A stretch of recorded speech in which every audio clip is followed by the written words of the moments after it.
25শে ফেব্রুয়ারি 2009।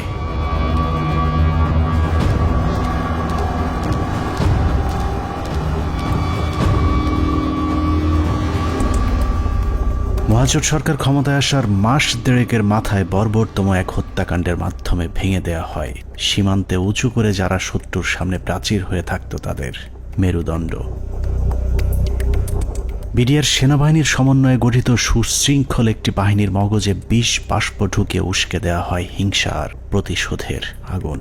সেই আগুনেই পুড়েছে বিশ্বাস, আস্থা আর ভালোবাসায় তৈরি করা সাজানো গোছানো এক সুখের ঘর। পিলখানায় লাগা সে আগুনে শুধু যে 57 সেনা কর্মকর্তাই পুড়েছে তা নয়, সেই সাথে পুড়েছে কয়েক হাজার জওয়ানের সুখ, স্বপ্ন, সংসার। সীমান্ত অরক্ষিত করে ওদেরকে রক্ষিত করা হয়েছে কারারক্ষীদের ঘরে, যেই ঘরে দিন, মাস, বছর করে গুনে গুনে 15 বছর পার হয়েছে সীমান্ত রক্ষীদের। সেই থেকে ওপারের শত্রু যখন খুশি এপারে এসেছে কেউ তাদের বাধা দেয়নি, কারণ ওরাই ছিল আমাদের 1,44,000 বর্গ কিলোমিটার মানচিত্রের সীমানা প্রাচীর, যেই প্রাচীরে ক্ষত ধরিয়েই আমাদের মানচিত্রকে বিক্ষত করা হয়েছিল গেল 15টি বছর। মূলত 2009 সালের 25শে ফেব্রুয়ারি বিডিআরের হত্যাকাণ্ডই আমাদের গেল 15 বছরের ভাগ্য লিখে দিয়েছিল। এই 15 বছর বাংলাদেশের রাজনীতি, শিক্ষা, অর্থনীতি থেকে শুরু করে পুলিশ, প্রশাসন সবকিছু নিয়ন্ত্রণ করেছে ভারত, আর সবচেয়ে বেশি নিয়ন্ত্রণ করেছে বাংলাদেশ সেনাবাহিনীকে, যারাই ছিল একসময় আমাদের অহংকার। নারী, টাকা আর পদের লোভে সেনাবাহিনীর কিছু কর্মকর্তা তাদের মাথা বেচে দিয়েছিল ভারতের কাছে, যাদের পরিকল্পনাতেই খুন হয়েছিল দেশপ্রেমিক 57 জন সেনা কর্মকর্তা।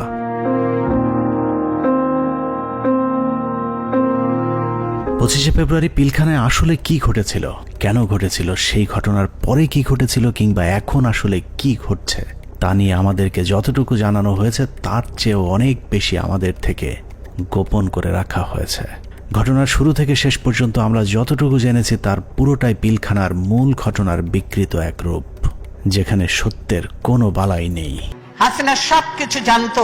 এই বিডিআর এর ঘটনা হাসিনা আসার 1 মাস পরেই কেন ঘটলো?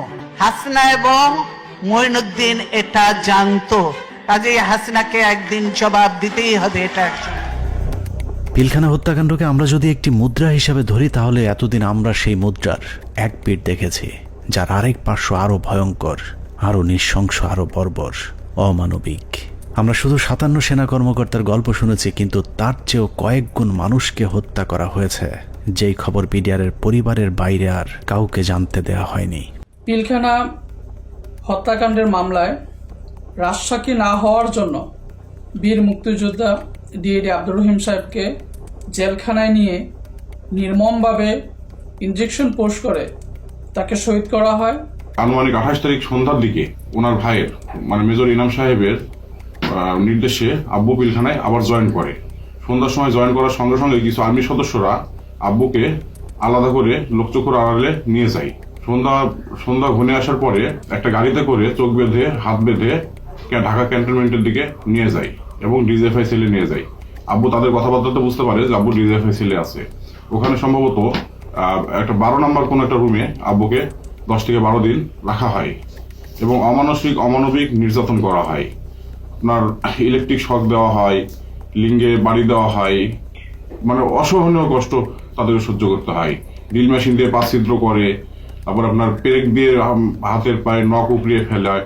2009 সালে পিলখানায় যে হত্যাকাণ্ড শুরু হয়েছিল সেই হত্যাকাণ্ড এখনো শেষ হয়নি। 25 থেকে 27 তারিখ পর্যন্ত ভাড়াটে খুনিদের দিয়ে সেনা কর্মকর্তাদের খুন করা হয়েছে, আর 27 তারিখের পর থেকে সেনাবাহিনীর ঊর্ধ্বতন কর্মকর্তারা নিজেরাই খুনের কাজ চালিয়ে গিয়েছেন।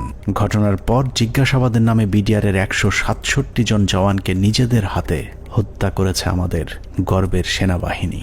এমনকি সেনাবাহিনীর শিখিয়ে দেওয়া সাক্ষ্য দিতে চায়নি বলে পিলখানার জামে মসজিদের ইমামকে পর্যন্ত নির্মমভাবে হত্যা করা হয়েছে, যিনি ঘটনার শুরু থেকে শেষ পর্যন্ত নিজ চোখে প্রকৃত খুনিদেরকে দেখেছিলেন। এসব তো আমাদের সৈনিকরা করবে না, কখনোই আমাদের সৈনিকরা অফিসারের উপরে আক্রমণ করবে না। যেভাবে গুলি করতে করতে ভিতরে ঢুকে গেছে, আর একজন হিন্দিতে কথা বলে, ইংলিশে কথা বলে, কমেন্ট করে ওদেরকে।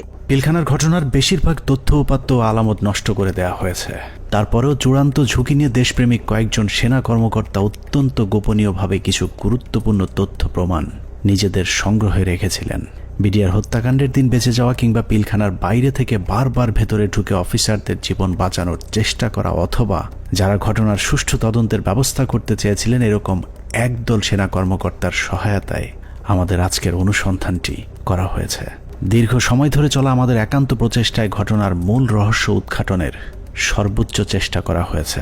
তারা রাষ্ট্রের মানুষের সুন্দরভাবে একটা সেবা দেওয়ার জন্য দায়িত্ব নেয় নাই এবং মাত্র 1.5 মাসের মাথায় বিডিআর মতো একটা হত্যাযজ্ঞ তারা চালিয়েছিল পরিপূর্ণ রাষ্ট্র সহযোগিতায়। কারণ রাষ্ট্রকে পরিপূর্ণ এই সময় থামিয়ে রাখা হয়। এই জায়গা একটা বিশাল একটা কাজ করার জায়গা কমিশনের, যে এই পোস্টিং গুলা কাদের অর্ডারে হয়েছিল, কি ক্রাইটেরিয়াতে ওনাদেরকে তখন এইভাবে পোস্টেড করা হলো, কেন এত কুইক, মানে এই জিনিসটা তো সন্দেহের উদ্রেক করে, তাই না? যে 18 ইঞ্জিনিয়ার্স এর কর্নেল মেহেদী স্যার এত ইম্পর্টেন্ট সব কাজ করছিল, ওদেরকে যখন ক্লোজ অ্যারেস্ট করে রাখা হয় বা আয়নাঘরের থেকে নিয়ে রাখা হয়, মেস বিটা ক্লোজ অ্যারেস্ট করে রাখা হয়, তখন এই রেজানুর খান স্যারের সঙ্গে আমার বাবা দেখা করতে গেছিলেন যে আমার খোঁজ নেওয়ার জন্য। তখন উনি বলেন যে আপনার ছেলে মানে বাংলাদেশের সবচেয়ে বড় সন্ত্রাসী, তার কথা একদম ভুলে যান। পিলখানায় আসার আগের 2 বছর 3 বছর তারা আসলে কি করছিল, কোথায় তাদের পোস্টিং ছিল, তারা কাদের সাথে মেলামেশা করছে। আমাদের অনুসন্ধানে সহায়তাকারী এসব অফিসারদের সকলে বিডিআর হত্যাকাণ্ডের ঘটনায় নির্যাতনের শিকার। কেউ কেউ দীর্ঘ সময় গুমের শিকার, কেউ চাকরিচ্যুত হয়েছেন কিংবা জীবন বাঁচাতে চাকরি এবং দেশ ছাড়তে বাধ্য হয়েছিলেন। ডিজিএফআই কেন আমাদেরকে বাধা দিলেন, ও উল্টা আর আমাদের সাথে রাগ করলেন যে কেন তোমরা পলাতক এদেরকে ধরে নিয়ে আসলে, তাদের তো পালিয়ে যেতে দেওয়া হচ্ছিল অন্ধকার করে, লাইন কেটে যে তাদেরকে পালিয়ে যেতে দেওয়া হচ্ছিল। এই বিষয়টা অবশ্যই ওই সময় সমস্ত পত্র পত্রিকায় এসেছিল। আর 3 নাম্বার হচ্ছে যে এই যে এরা যে মানে বললো যে এরা ঠিক জানে না কে তাদের কমান্ড করছে, এই যে জিনিসটা সবার মুখ ঢাকা ছিল। সো কে কাকে কমান্ড করছে এটা তো চেহারা, যেমন আমার সৈনিক কিন্তু সবাইকে চিনে একটা ইউনিটের, আমি সবাইকে চিনি যে আমাকে অমুক স্যার এটা বলেছে। একে তো ওখানে হচ্ছে প্যারেড উপলক্ষে বিভিন্ন ইউনিটের সৈনিকরা এসেছিল, সবার মুখ ছিল বাধা, এর জন্য ওরা জানতো না যে কার কমান্ডে তারা কাজ করছে। সেনাবাহিনীর মধ্যম সারির এসব সেনা কর্মকর্তাদের সংগ্রহে থাকা কিছু গোপন অডিও ভিডিও ছিল আমাদের অনুসন্ধানের মূল পুঁজি। স্পর্শকাতর এসব তথ্য উপাত্ত নিয়ে আমাদের আজকের অনুসন্ধান।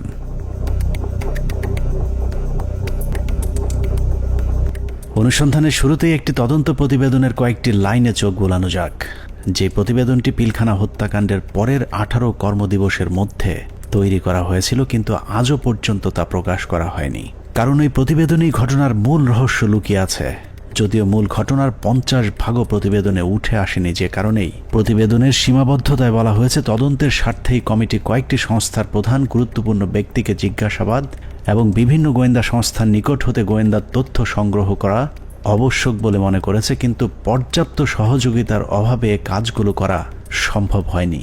ফলশ্রুতিতে পর্যাপ্ত তথ্য প্রমাণ সহ এই বিদ্রোহ এবং হত্যাকাণ্ডের মূল ষড়যন্ত্রকারীদেরকে শনাক্ত করা এবং ঘটনার পেছনের মূল কারণ বা মোটিভ উদ্ঘাটন করা সম্ভব হয়নি। এছাড়া প্রতিবেদনের মন্তব্যে বলা হয়েছে তদন্ত কমিটি সংশ্লিষ্ট গোয়েন্দা সংস্থা সমূহ যেমন এনএসআই, ডিজিএফআই, র্যাব, সিআইটি এবং পুলিশের এসবিকে তাদের সংগৃহীত বিভিন্ন গোয়েন্দা তথ্য, প্রয়োজনীয় প্রমাণাদি পেশাগত দৃষ্টিকোণ থেকে বিশ্লেষণ করে কমিটির নিকট সরবরাহ করার জন্য অনুরোধ করেছিল, কিন্তু বর্ণিত সংস্থাসমূহ হতে কোনো সহযোগিতা পাওয়া যায়নি। প্রতিবেদনের এই লাইনগুলো পড়লেই বোঝা যায় পিলখানা হত্যাকাণ্ডের পরপর গঠিত ওই তদন্ত কমিটি ঘটনার মূল রহস্য উদ্ঘাটন করুক, এটা সরকার কিংবা সেনাবাহিনী কেউই চায়নি। ওই প্রতিবেদনের মতোই পিলখানা হত্যাকাণ্ডের সবকিছুই আমাদের থেকে আড়াল করে রাখা হয়েছে। 2009 সালের 25 ফেব্রুয়ারি সকালে পিলখানায় দরবার শুরুর পর থেকে 26 তারিখ বিকেল 5টা পর্যন্ত সরকারের পক্ষ থেকে যা কিছু করা হয়েছে সবই জিম্মি হওয়া সেনা কর্মকর্তাদেরকে হত্যার উদ্দেশ্যে, কাউকে বাঁচানোর জন্য নয়। 25 তারিখ সকাল থেকেই তৎকালীন প্রধানমন্ত্রী শেখ হাসিনা, 3 বাহিনী প্রধান, ডিজিএফআই, এনএসআই প্রধান, সামরিক সচিব তারেক সিদ্দিকী সহ সকলেই সেনা কর্মকর্তাদের হত্যার মিশন সম্পূর্ণ করবার জন্য শেখ হাসিনার তৎকালীন সরকারি বাসভবন যমুনায় অবস্থান করছিলেন। পিলখানার ঘটনায় বেঁচে আসা সেনা কর্মকর্তাদের একজন মোহাম্মদ জাহিদি আহসান হাবিব দরবার হলে গোলাগুলি শুরুর পর তিনিই প্রথম জেনারেল তারেক সিদ্দিকীকে ফোন করে বলেছিলেন তাদেরকে বাঁচানোর জন্য, কিন্তু তারেক সিদ্দিকী ফোন কেটে দেন। তারপর থেকে আর তারেক সিদ্দিকীকে টেলিফোনে পাওয়া যায়নি। আমাদেরকে যাতে সাহায্য করার জন্য, যাতে আর্মি যাতে আমাদেরকে হেল্প করে, তার জন্য আমি জেনারেল তারেককে আমি সাহায্য চেয়েছিলাম। আমি জেনারেল তারেকের সাথে জেনারেল শাকিলের কথা বলে দিয়েছিলাম আর্মিরা যাতে এখানে ইন্টারভেনশন করে, আর্মি যাতে পাঠায়, কিন্তু তারা কোনো আর্মি পাঠায়নি বা আমাদের কোনো সাহায্য করা হয়নি। পিলখানা থেকে বেঁচে ফেরা মেজর জায়েদের বক্তব্যের অনুরূপ তথ্য অপ্রকাশিত সেই প্রতিবেদনেও উঠে এসেছে, যেখানে বলা হয়েছে আনুমানিক সকাল 9:30 ঘটিকায় মহাপরিচালক বিডিআর স্বয়ং প্রধানমন্ত্রী, সেনাপ্রধান, মহাপরিচালক র্যাব এবং মহাপরিচালক ডিজিএফ এর সাথে ফোনে কথা বলেন। এ সময় বিডিআর এর ডিজি সুনির্দিষ্টভাবে তাদেরকে জানান 44 রাইফেলস ব্যাটালিয়ন বিদ্রোহ করেছে। এছাড়াও অবরুদ্ধ অন্যান্য সেনা কর্মকর্তাগণও তাদের মোবাইলে সাহায্যের জন্য বিভিন্ন স্থানে টেলিফোন করেন ও SMS পাঠান। আত্মীয় স্বজন, বন্ধু বান্ধব ও সহকর্মীদের তাদের অসহায়ত্বের খবর জানান। সাহায্য প্রত্যাশায় আটকে পড়া কর্মকর্তারা জানায় দরবার হল বিদ্রোহী জওয়ানদের নিয়ন্ত্রণে, আমরা বন্দী, আর কথা বলা যাচ্ছে না, দ্রুত ব্যবস্থা নিন, আর হয়তো দেখা হবে না, তুমি ভালো থেকো, আমার সন্তানদের যত্ন নিও, ইত্যাদি ইত্যাদি। প্রতিবেদনের এতটুকু অংশ পড়লেই বোঝা যাচ্ছে যে সকাল 9:30টায় প্রধানমন্ত্রী, সেনাপ্রধান, র্যাব ডিজি এবং ডিজিএফআই, NSI সহ সকলেই বিডিআর এর ডিজি মেজর জেনারেল শাকিল আহমেদের পরিণতি কি হতে যাচ্ছে তা জেনে গিয়েছিলেন। তারপরেও কোনো পদক্ষেপ নেওয়া হয়নি। সাথে প্রায় 1 প্লাটুন আমার র্যাব ছিল, আমার সাথে আরো 2-3 জন অফিসার ছিল। আমি মেজর রাজনের কথা বলেছি, মেজর রাজন অলথ্রু আমার সাথে ছিল, আমার সাথে আরো 2-3 জন পুলিশ অফিসার ছিল। মেজর জুলকার তখন সম্ভবত সে ক্যাপ্টেন জুলকার ছিল, ক্যাপ্টেন ইয়াসির ছিল, আপনার ওইদিকে আমার 5 নম্বর গেটে মেজর আমিন ছিল, আমার টুয়াইসি বর্তমানে সে প্রবাসী মেজর আমজাদ ছিল, আমার সঙ্গে ছিল আরো আপনার এসপি শহীদ ছিল, আমার অ্যাডজুটেন্ট খালিদ, ক্যাপ্টেন খালিদ ছিল। তো অসংখ্য অফিসার, প্রায় 7-8 জন আমার মিলিটারি এবং পুলিশ অফিসার সব মিলে প্রায় আমি মনে 7-8 আরো বেশি 10-12 জন আমরা 5 নম্বর গেটে ছিলাম। আমরা কিন্তু কমপ্লিটলি একটা অল্টারকেশনের ভিতরে ছিলাম। আমরা বারবার এই তৎকালীন আমি এডিজি কেই বেশি করে বলবো, কারণ এডিজি কর্নেল রেজানুর, আমি এখনো অবাক হচ্ছি যে এই ব্যক্তিটিকে কেন প্রশ্নের সম্মুখীন করা হয়নি। তখনও কিন্তু সুযোগ ছিল তাকে প্রশ্ন করার, তখন করা হয়নি, কিন্তু এখনো কেন করা হচ্ছে না। এই ব্যক্তিটি কিন্তু আমাদেরকে বারবার বাধা দিয়েছে যে আমরা যেন ভিতরে প্রবেশ না করি। যে যমুনা ভবনের থেকে সে বারবার বলছিল এবং ফের রেফারেন্স দিচ্ছিল প্রাইম মিনিস্টারের, যে উনি বলেছেন একটা আলোচনা হবে, কেউ যেন আমরা এখানে বিডিআর গেটে কোনো ধরনের আক্রমণ না করি এবং ভিতরে ঢোকার চেষ্টা না করি। ততক্ষণে সেনাবাহিনী এবং র্যাবের বেশ কয়েকটি দল পিলখানার বিভিন্ন গেটে অবস্থান নিয়েছিল। ভেতরের পরিস্থিতি ক্রমেই নিয়ন্ত্রণের বাইরে চলে যাচ্ছে সেই খবর তাদের কাছেও পৌঁছেছিল, কিন্তু তাদেরকে পিলখানার ভেতরে অভিযান চালানোর পথে বাধা সৃষ্টি করে রেখেছিল সেই একই জায়গা থেকে। রেজাকে সেখানে কর্নেল রেজানুর খান, র্যাবের এডিজি, সে থামাই দেয় যে কোনোভাবে, সে ঢুকতে পারে নাই। সেটা কিন্তু আমি বলতেছি অ্যারাউন্ড 9 AM আমরা আসবার আগে, যেটা আমাকে রেজা, আমি ওখানে যাওয়ার পরে 10:30টার সময় রেজা আমাকে ব্রিফ করে যে স্যার এই অবস্থা, আপনারা কি ঢুকতে পারবেন? তখন আমি জেনারেল হাকিমকে বলি, উনি বললেন যে না, এখন ঢোকা যাবে না। CGS, chief of general staff, general Moeen তো তখন পতিতা হাসিনার কাছে বঙ্গভবনে বসে অপেক্ষা করতেছে আদেশ শুনবার জন্য, নিজে থেকে কোনো সেনাপ্রধান হিসেবে কোনো অর্ডার দেয় নাই। এখানে একটা জিনিস ক্লিয়ার করি, এই বিডিআর অপারেশনের সময় 3 জন, এটা তো আর্মির অ্যাকশন, এটা কোনো পলিটিক্যাল কোনো কিছু হওয়ার কথা না, 3 জনের কমান্ডের দায়িত্ব ছিল। একটা ছিল সেনাপ্রধান জেনারেল মইনু আহমেদ, সে যেহেতু হাসিনার সাথে বসে আছে গণভবনে, তখন কিন্তু যমুনায়, গণভবন না যমুনায় বসে আছে। আর এই তার বর্তমানে chief of general staff major general সিনাইব জামালি, তার আদেশ দেওয়ার কথা, হ্যাঁ ভিতরে ঢুকো। আর অন দ্য স্পট কমান্ডার একজন। এখানে আমরা অনেক অফিসার ছিলাম, কিন্তু সবাই কমান্ডার দায়িত্ব সেখানে পায় না। নিয়ম অনুযায়ী ব্রিগেডিয়ার জেনারেল হাকিমের অন দ্য স্পট কমান্ডার, 3 জনের একজনের কাছ থেকে যদি আমরা আদেশ পাইতাম, আমরা ভিতরে ঢুকতাম। অনুমতি দিচ্ছে করে চলতে থাকে কালক্ষেপণ। 9:30 থেকে শুরু করে 11টার মধ্যেই বেশিরভাগ অফিসারদের হত্যা করা হলেও কিছু কর্মকর্তা পালিয়ে যাবার কারণে হত্যার মিশন অসম্পূর্ণ থেকে যায়, যা শেষ করতে সময় লাগে পরদিন বিকেল 5টা পর্যন্ত। তবে দরবার হলের সামনের হত্যাকাণ্ড শেষে খুনিদের প্রথম দলকে বের করে দেওয়ার ব্যবস্থা করা হয়। 12:30 পিলখানার 3 নম্বর গেটের সামনে বিডিআরের পক্ষ থেকে শতাধিক মানুষের একটি মিছিল বের করা হয়। এসব মিছিল থেকে বিডিআর জওয়ানদের দাবি দেওয়ার প্রতি সমর্থন ব্যক্ত করে জয় বাংলা, জয় বিডিআর, বিডিআর জনতা ভাই ভাই ইত্যাদি স্লোগান দেওয়া হয়েছিল। জয় বাংলা মিছিল করা ওই দলটি ভেতরে ঢোকার কিছুক্ষণ পর বেরিয়ে আসে সংখ্যায় দ্বিগুণ হয়ে। ধারণা করা হয় ওই মিছিলের মাধ্যমেই খুনিদের একটি অংশকে ভেতর থেকে নিরাপদে বের করে দেওয়ার সুযোগ করে দেওয়া হয়। যেখানে আর্মির অপারেশন, আর্মির করবার কথা, সেখানে বিভিন্ন আওয়ামী লীগের পলিটিক্যাল লোকজন ভিতরে ঢুকতেছে যাইতেছে। এর মধ্যে আমরা দেখতে পাচ্ছি আমাদের কাছে অফিসারদের কাছে বাইনকুলার, তাপস, মির্জা আজম, নানক, শেখ সেলিম, এরা সবাই কিন্তু যাওয়া আসা করতেছে ভিতরে। এবং এর মধ্যে আবার দেখলাম কি ছাত্রলীগ যুবলীগ মিলে একটা মিছিল বলে ওই নিউ মার্কেটের গেট থেকে ঢুকলো, তারা 20-25 জন হবে। তারা ঢুকে ওখানে কিছুক্ষণ, পুরাটা তার দেখা যায় না। আবার ঘন্টাখানেক পরে দেখলাম কি সেই মিছিল, তাদের হাতে কিন্তু আওয়ামী লীগের ব্যানার আছে, সেই মিছিল বের হয়ে যাচ্ছে। সেটা সংখ্যা হচ্ছে লোকের এখন 100 থেকে উপরে, 100-125 জন ঢুকছিল, 25 জন বাইরে হয়ে যাচ্ছে। সাথে সাথে আমরা সেটে যারা ছিল তাদেরকে জানালাম যে দেখো এই মিছিলটাকে আটকাও, এদের মধ্যে থেকে কিন্তু ভিতরে যারা কিলার তারা বের হয়ে তাদেরকে বের করে নিয়ে যাওয়া হইতেছে। বিডিআর কমপ্লেক্স যে ভিতরে যত সৈনিকরা ছিল তখন সবাই জাগো বলে যে যেদিকে পারলো বেরিয়ে চলে গেল। এটা হওয়ার কথা না। একটা ট্রেন সোলজার একটা এইভাবে পালিয়ে যেতে পারে না, যখন যতই গুলি হোক, কেননা তার কাছে কোনো অর্ডার আসেনি। এবং এই সময় কিছু অফিসারও কিন্তু পালিয়ে গিয়েছিল। তো আমাদেরকে বের করতে হবে হু অল অর, মানে ওই অফিসাররা কারা কারা। এই সময় পালানোর কথা না।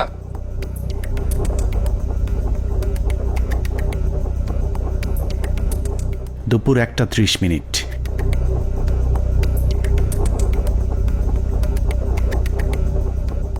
খুনের প্রথম পর্ব শেষ হবার পর শুরু হয় দ্বিতীয় পর্ব।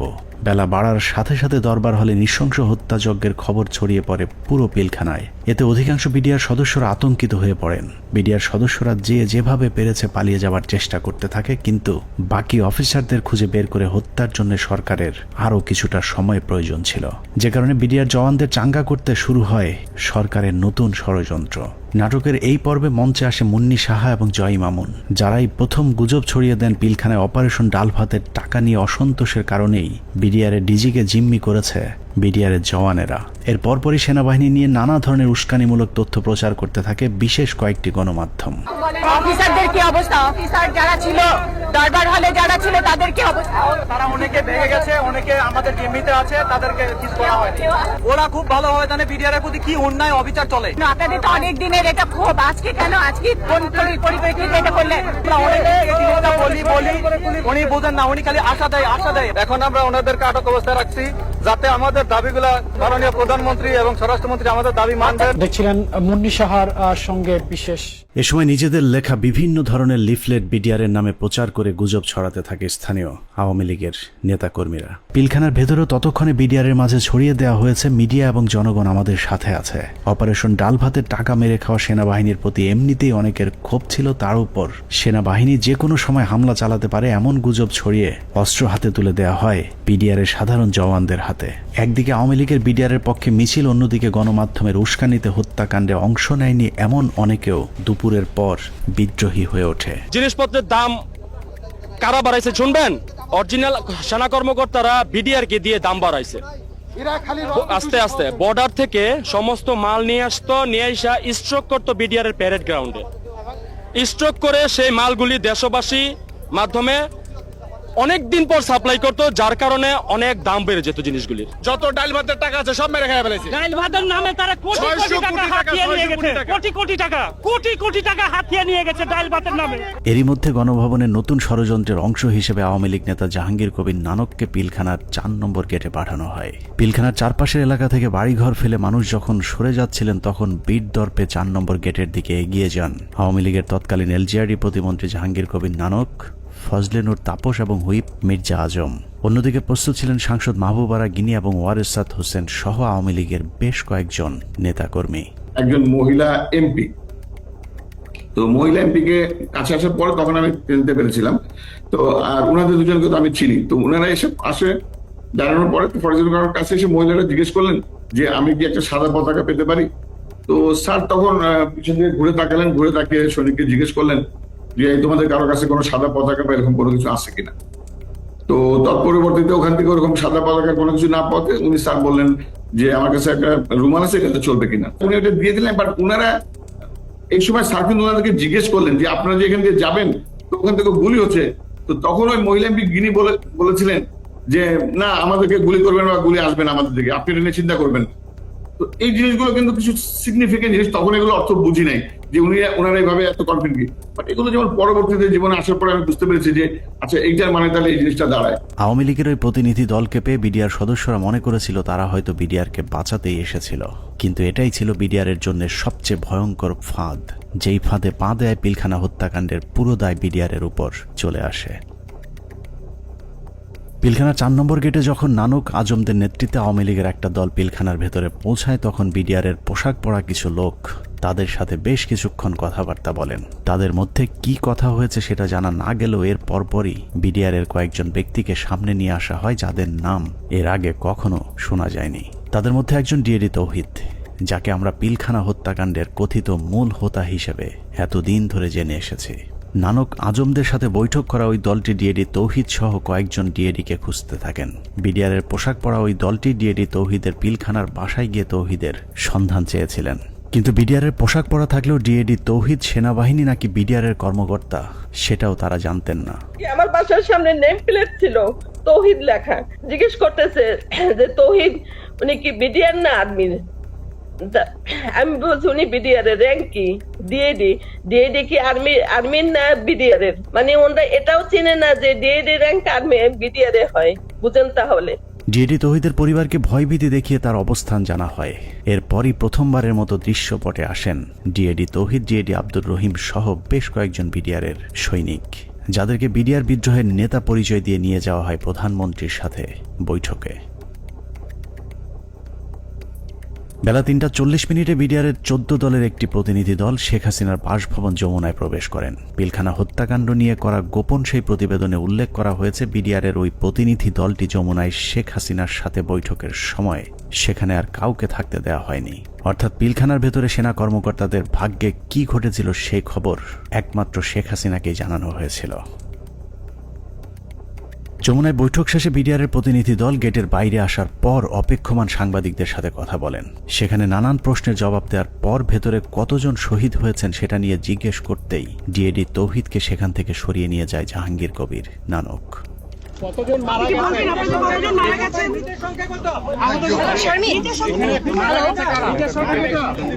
হাসিনার সাথে বিডিআরের সেই বৈঠকের মূল উদ্দেশ্য অফিসারদেরকে বাঁচানো কিংবা বিডিআরের আত্মসমর্পণ নয়, বরং বিডিআরকে জানিয়ে দেওয়া হয়েছিল কোনোভাবেই আত্মসমর্পণ করা চলবে না। যদিও বৈঠকের পর জানানো হয় বিডিআর অস্ত্র সমর্পণে রাজি হয়েছেন, কিন্তু ডিএডি তৌহিদকে পিলখানার ডিজি বানানো থেকে শুরু করে পিলখানার পরবর্তী ঘটনাবলী সবই ছিল শেখ হাসিনার তৈরি করা নাটকেরই অংশ।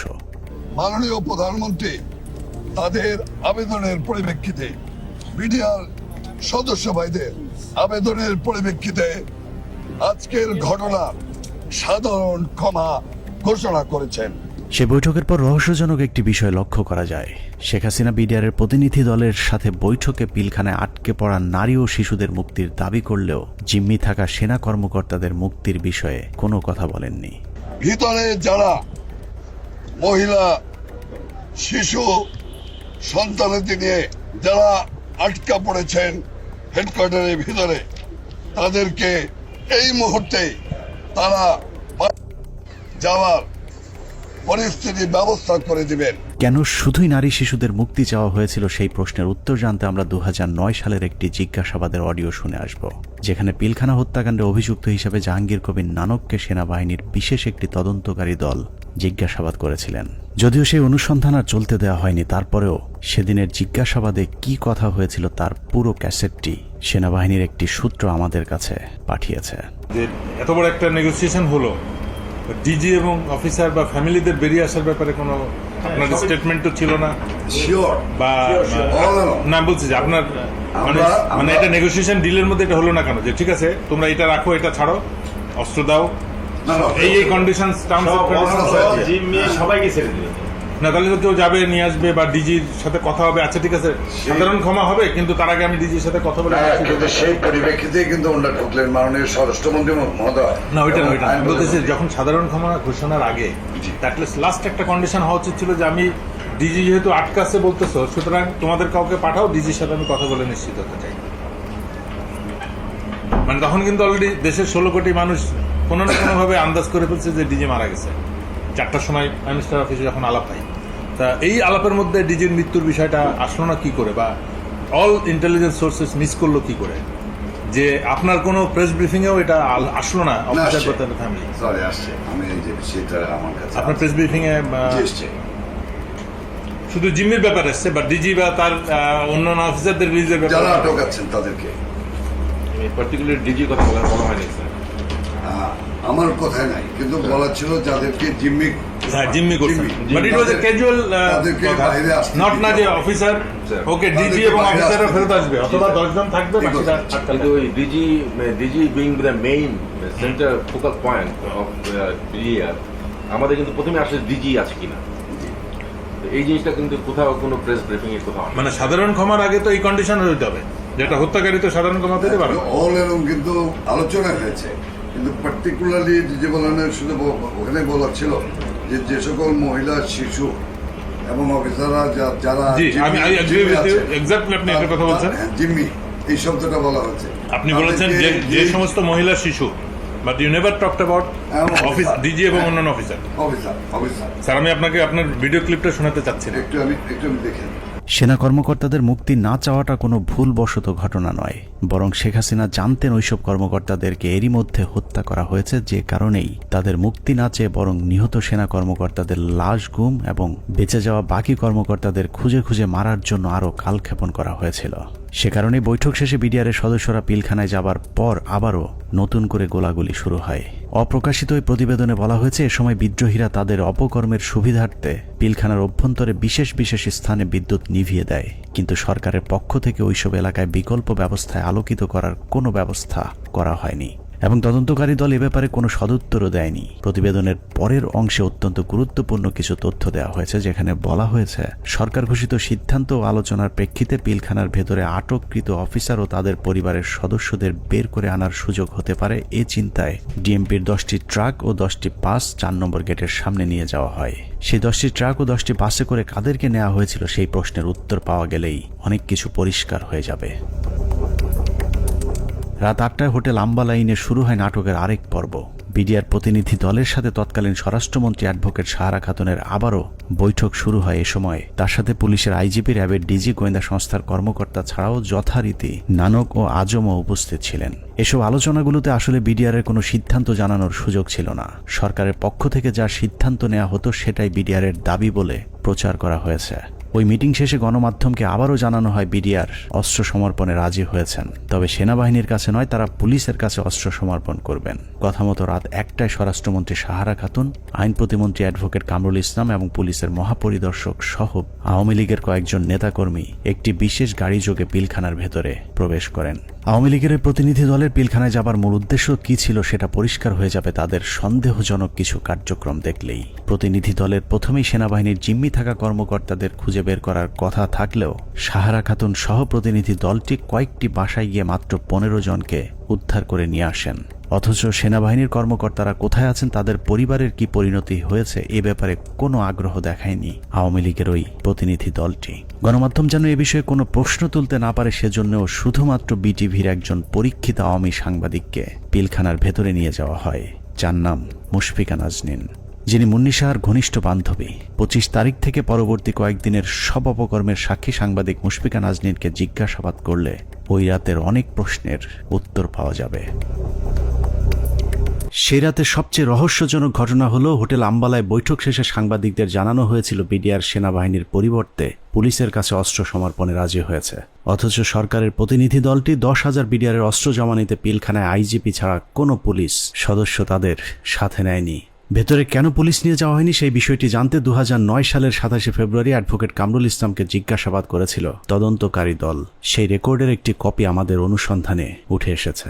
কোর্টের থেকে যখন বেরিয়ে আসেন মাননীয় স্বরাষ্ট্রমন্ত্রী বলেন যে ঠিক আছে আপনারা জমা দিতে থাকেন, আমরা যাই। আমি যাই না জমা রাখার পর, যেটা উনি বাইরে এসেও মিডিয়াকে বলেছিলেন যে হ্যাঁ ওনারা জমা দিচ্ছেন, আমি চলে আসছি। হ্যাঁ এইটাই মনে হয় এরকম চাবি নিছে না দিছে, সকাল পর্যন্ত তারা সব জমা করে দেবে, সকাল পর্যন্ত তারা সব জমা করে দেবে। আমাদের 8টা সাড়ে 8টার মধ্যে আমরা আবার পুলিশের হ্যান্ড ওভার করে দেবে পিটিআই। এটাই কিন্তু ফাইনাল কথা আমাদের সাথে। সেই অনুযায়ী সকালে আমরা গেছি ওখানে। মানে পুলিশকে হ্যান্ড ওভার করবে, কিন্তু কোনো পুলিশ যায়নি ভিতরে। সকালে তো পুলিশ না বলছি যে না, রাত্রে যে হ্যান্ড ওভার হলো, রাত্রে তো পুলিশের কাছে যায় নাই অস্ত্র, সুতরাং তাদের কাছে ছিল, তাদের কাছে রয়ে গেল।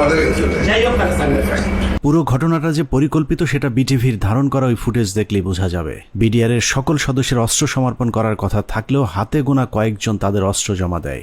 ছোট একটি টেবিলের উপর যখন বিডিআর সদস্যরা অস্ত্র জমা দিচ্ছিল, ঠিক একই সময়ে অন্য বিডিআর সদস্যরা অস্ত্র হাতে নিয়ে বীরের মতো পাশে হাঁটাহাঁটি করছিলেন। ঘটনার এখানেই শেষ নয়। অস্ত্র সমর্পণের নাটক শেষে যারা অস্ত্র জমা দিয়েছিলেন তারাই আবার জমা দেওয়া অস্ত্রগুলো হাতে তুলে নিচ্ছিলেন। বিটিভির ক্যামেরাম্যান হয়তো ভুলক্রমে নাটকের বাইরের ওই দৃশ্য ধারণ করে ফেলেছিলেন।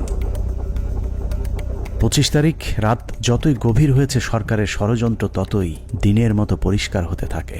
সরকারের পরিকল্পনায় রাতে বিডিআরের আত্মসমর্পণের দাবি করে পিলখানায় ঢুকা সরকারি প্রতিনিধি দল ভোর 4:10 বেরিয়ে আসে নিজেদের বাছাই করা মাত্র 15 জন জিম্মিকে উদ্ধার করে।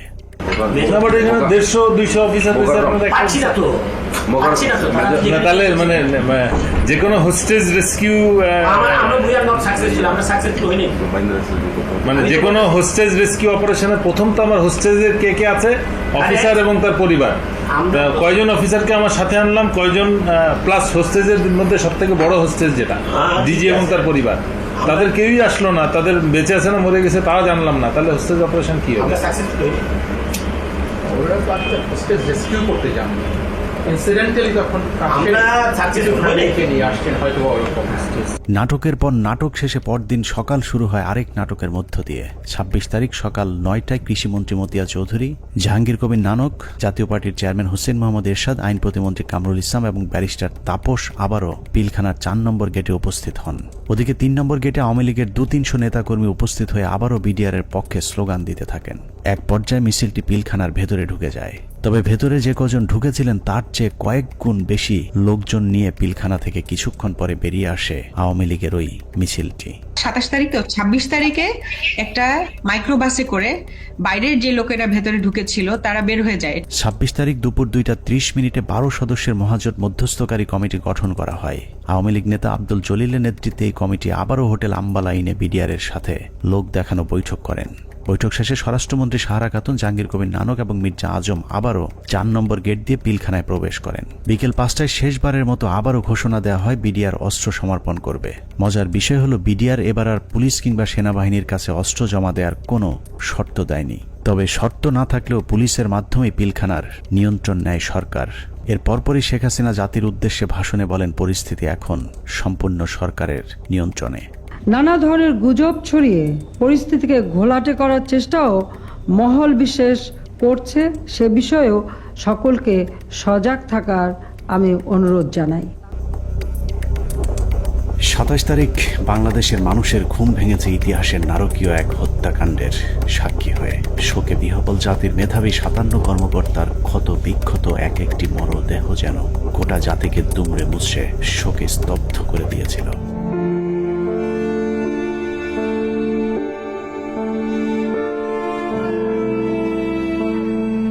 এভাবেই শেষ হয় শ্বাসরুদ্ধকর পিলখানা ট্র্যাজেডির 33 ঘন্টা।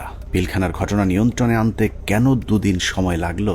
একজন অফিসারকেও জীবিত উদ্ধার না করলে সরকার এই 2 দিনে আসলে কি পদক্ষেপ নিয়েছিল সেটা জানতে আমরা পিলখানা হত্যাকাণ্ডের শেষ 1 ঘন্টার একটি ঘটনা দেখে আসব। 27 তারিখ বিকেল 5টায় বিডিআরের অস্ত্র সমর্পণের ঘণ্টাখানেক আগে শেখ তাপসের নেতৃত্বে একটি দল শেষবারের মতো মাইকিং করে জীবিত কেউ থাকলে বের হয়ে আসার অনুরোধ করেছিলেন। মাইকিং শুনে যেসব সেনা কর্মকর্তারা জীবন বাঁচাতে গাড়ির কাছে গিয়েছিলেন তাদের একজন ক্যাপ্টেন তানভীর, যার লাশ এখনো খুঁজে পাওয়া যায়নি। আমাদের হাতে আসা একজন সিপাহীর জিজ্ঞাসাবাদের একটি রেকর্ডে ক্যাপ্টেন তানভীর সম্পর্কে গুরুত্বপূর্ণ তথ্য পাওয়া গেছে। উনি হচ্ছেন আমাদের এমপি তাপস। তখন উনি আমার দিকে বড় বড় করে চোখ থেকে তাকালেন, এমপি তাপস। ওনাকে বলছে ঠিক আছে তাহলে গাড়িতে উঠে। আমি বললাম স্যার আমাকে নিয়ে যান, আমি এখানে একা কি করবো? বলছে না তুমি 1 নম্বর গেট দিয়ে, তারপরে বলতো 1 নম্বর গেট দিয়ে তুমি বাইরে চলে যাও। বললাম ওনাকে গাড়িতে উঠে চলে যাবে। এর মধ্যে তাদের স্যার আমার হাতে হাত রাখে নাকি বলে মহে তুমি কোনো চিন্তা করো না, তুমি বাসা চলে যাও। চলে গেলেন গাড়ি নিয়ে, আমি চলে আসলো। অনুসন্ধানে জানা যায় বিডিআর সৈনিকদের জিজ্ঞাসাবাদের সময় গোপনে রেকর্ড করা এই বক্তব্যটি সিপাহী মুহিতের, যিনি বিডিআর হত্যা মামলার ৭০ নম্বর আসামি। জিজ্ঞাসাবাদের সময় একজন সেনা কর্মকর্তার কাছে সিপাহী মুহিত ক্যাপ্টেন তানভীরের ভাগ্যে আসলে কি ঘটেছিল তার বিশদ বর্ণনা দিয়েছেন। কোনোভাবেই কিছু হয় না। উনি এখান থেকে ফোনে কথা বললেন, আমার মোবাইলে কথা বললেন, এক জায়গায় সার বললেন, আরেক জায়গায় চুরি করে কথা বললেন। তখন আমার মোবাইলেরও চার্জ নাই, মোবাইল বন্ধ হয়ে গেছে, আমিও কথা বলতে পারলাম না। আমি আরো সারা রাগারাগি করছি স্যার আপনার জন্য, আমিও আমার পরিবারের সাথে কথা বলতে পারলাম না।